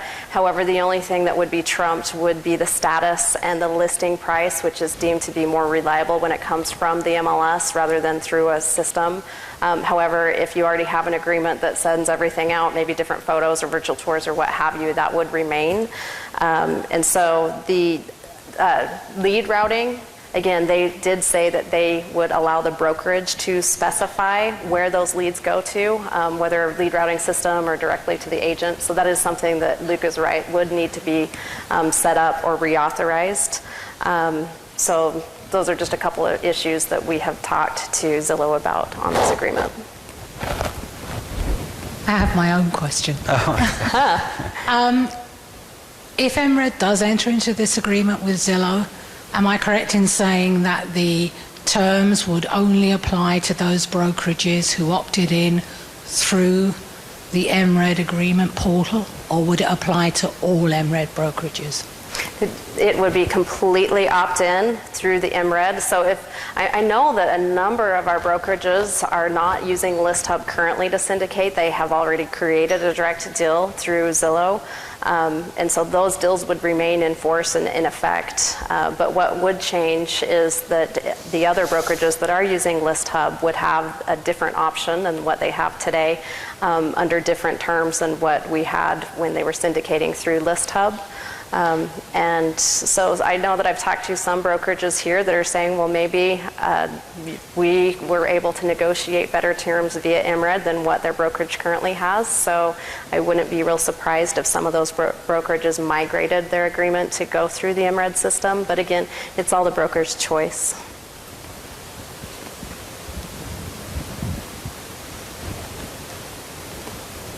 Are there any questions on the live stream, or? We've got 8 minutes left on on the agenda, at least. I just had a quick question for Luke. Yeah. What kind of incentives is Realtor.com and ListHub prepared to make to encourage us not to do Zillow? Yeah, so I would encourage you to talk to your Realtor.com sales rep. They're happy to have that discussion. All right, great.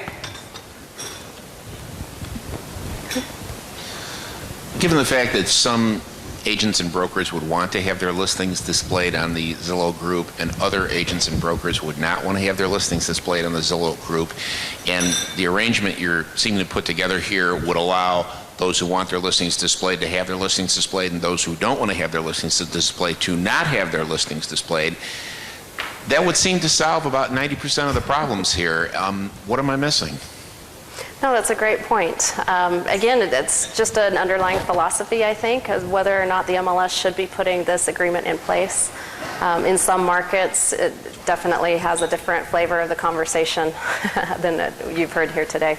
Well, so I don't think you're missing anything. I mean, the job of the MLS is to serve its members, and you certainly seem to be doing a good job, and that can often be very difficult with a group as large and diverse as we are. But here it seems to be everybody gets what they want. You just have to pick it. So where's the downside? Right. Okay. Yep.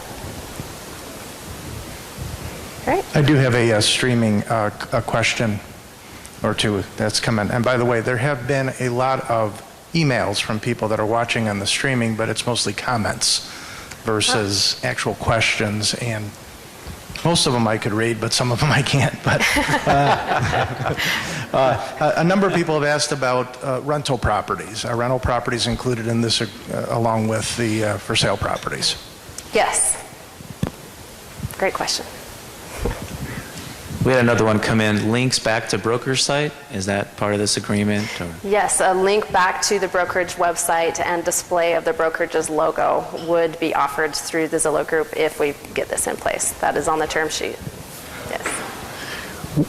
Why doesn't MRED take some time to develop perhaps MLS with Facebook to be in advance and maybe to replace Zillow? Well, we can certainly look at different ways to get your listing content out there. That's not mutually exclusive. So. Is it fair to say that right now the three things that we're negotiating are not there, meaning that the agents currently do not come up first on the list, correct? Correct. Okay, so that's one advantage. The agents now do not have, how do I put this one? The other two advantages that we're changing are not existent currently, correct?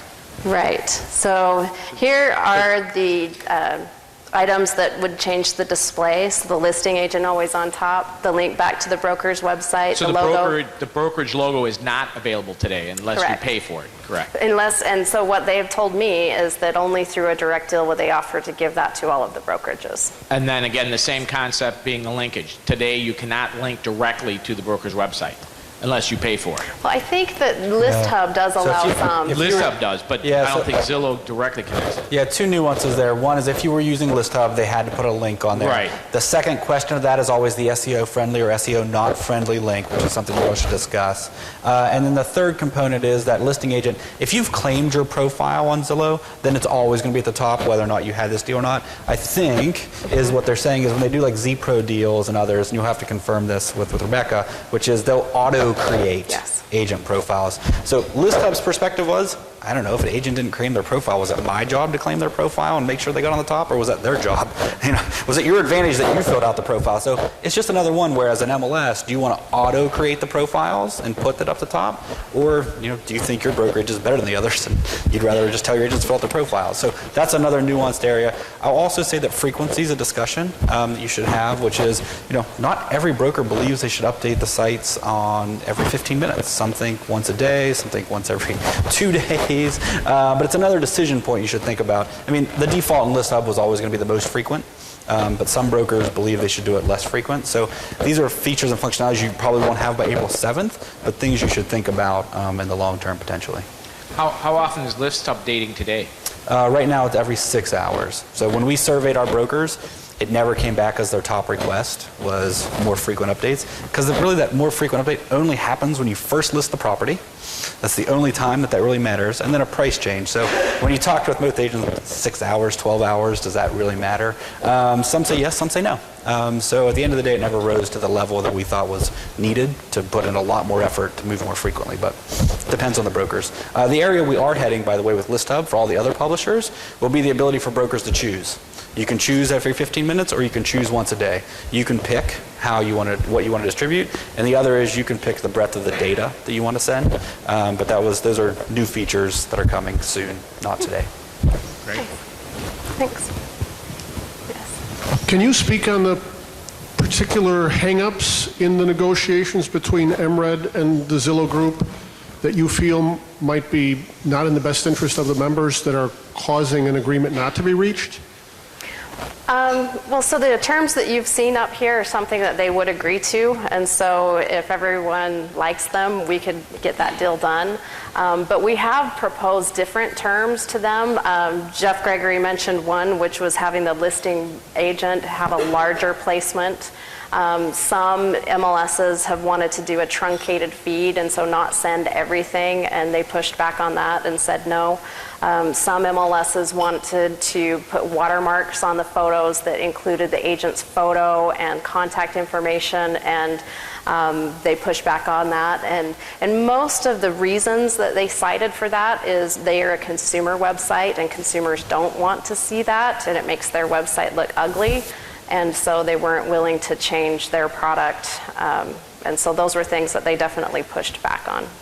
That, and then I mentioned getting rid of the three-headed monster and the Zestimates, and they said, absolutely, we're not going to get rid of the Zestimate. It is what it is. Take it or leave it.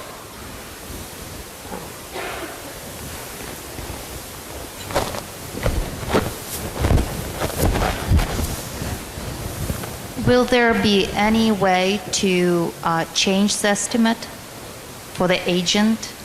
Change the Zestimate? Yes. I did not ask them to change the Zestimate, but I can. Because most of the times estimates are not accurate. It's basically generated by the computer. So if you make a request or something like that, so they can change it in a system. So maybe that's something to discuss with Zillow.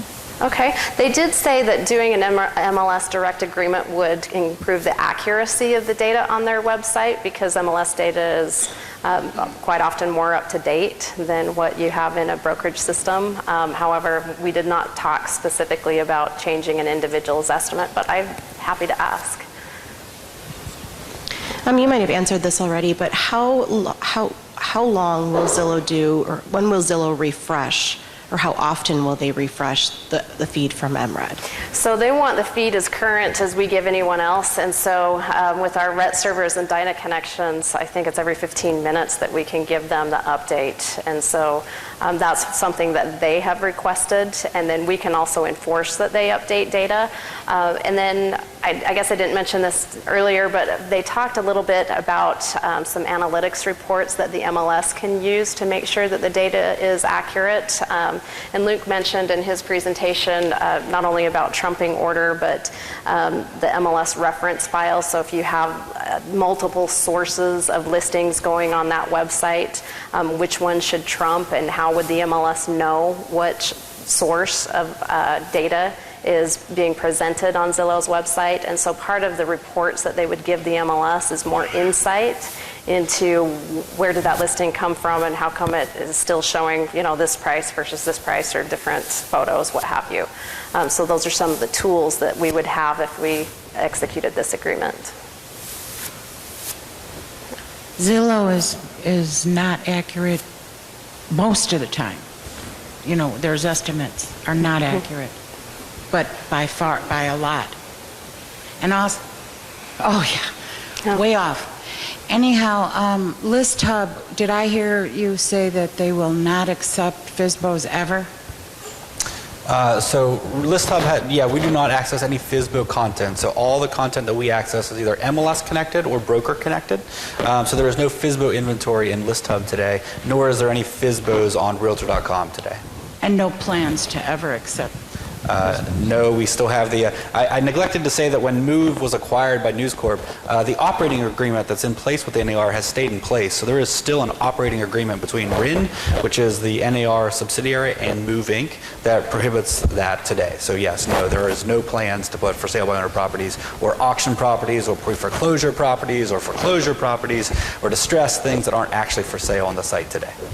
That's excellent. Like the gentleman said over there somewhere that there was, we pay a lot of money to be in have our license, our continuing ed, our fees, MLS fees and so forth, and then we're in Zillow, we're just pitted up against all these for sale by owners, and it's bringing us down, actually. It's causing quite a lot of problems when you actually have clients sending you, when they go on Zillow and they send you a list of properties they want to see, and half of them are FSBOs, and then you're sitting there then the FSBOs want to argue with you about setting up a one-day showing agreement or whatnot. It's just continually a problem being in the same. We pay a lot of money to be where we're at, and then we're in the same venue as for sale by owners.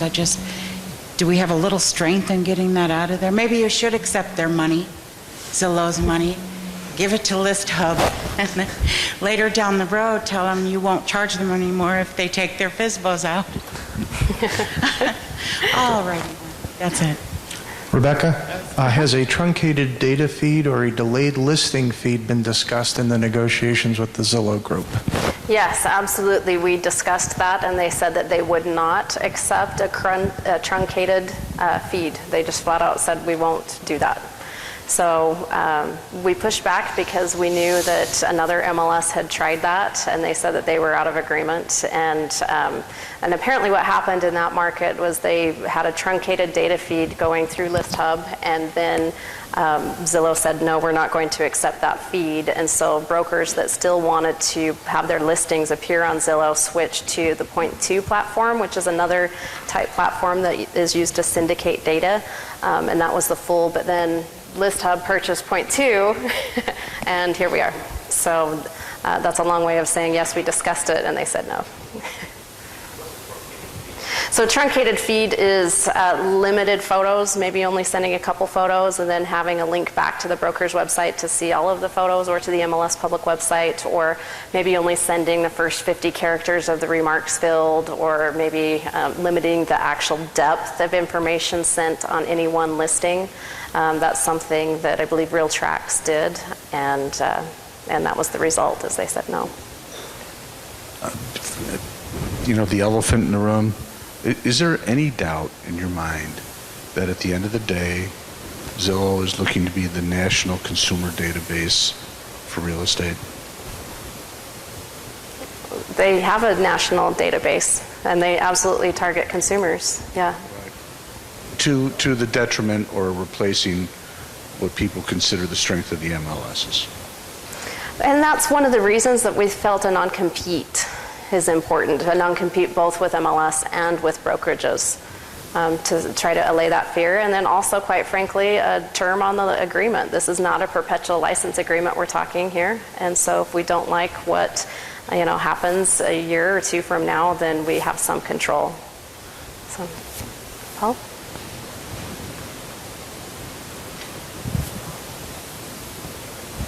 To address the concern about Zillow taking over the real estate world, I don't think, personally, and doing the research that I've done in the past, I don't think Zillow is trying to take over the real estate world. I think they just want to take over the data world overall. I think we're just a beginning of what they're trying to do. They want to be a data source for all information and demographics available. And my guess is that they're trying to become the distributor of data worldwide, not just in this nation, and be able to sell that data to different entities that would like it. I just think this is their testing ground. I really don't believe that they feel real estate is their end. I think they've got a much bigger plan, and we're just a piece of the beginning.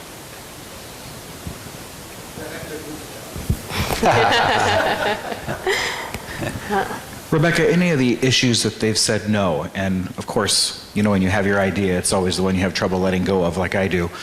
But I think so much of that list of the 3 agents plus the listing agent, is there that issue with that appearing larger, or anything else they said no to that you think a 2 or 3 day delay after the deadline makes sense? Because in my mind, I think they know how this is going to end. I think that they think we're going to say yes.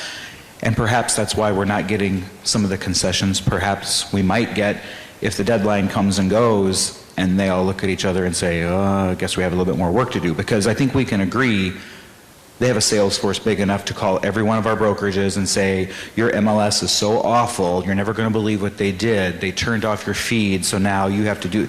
They don't want to do that. I mean, certainly working with us and having one ability to reach us is great. But in my mind, I wonder if we're stronger negotiators, if we do let a few days lapse, we'd have to have, I think, a great communication effort to not only the people in this room, but the 6,000 brokers that aren't in the room to say, this is what's going on. But then again, if you say something to too many people, the cat might be out of the bag.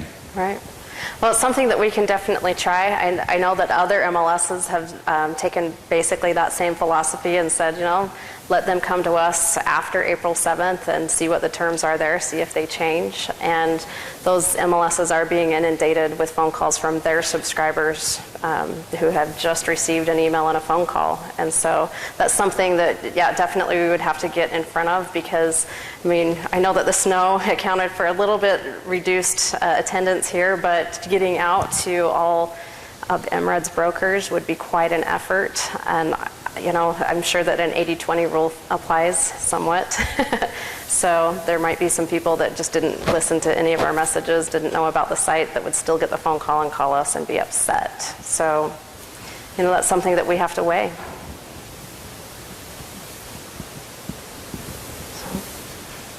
What do you guys think? Should we wait? Should we? Huh? Well, it is after 2:30, and I really, really appreciate your time and the discussion. And I want to say again, thank you so much to Luke Glass for making the trip out here, and appreciate your feedback. Please fill in your surveys. And I think I have one more slide that I would be remiss if I didn't talk about, and that is MRED Palooza coming up. And I will just leave this slide here. We would love to have your attendance. It's coming up on June 23rd, and we hope to see you there. Thank you so much for your attendance today. It's been a busy couple of weeks.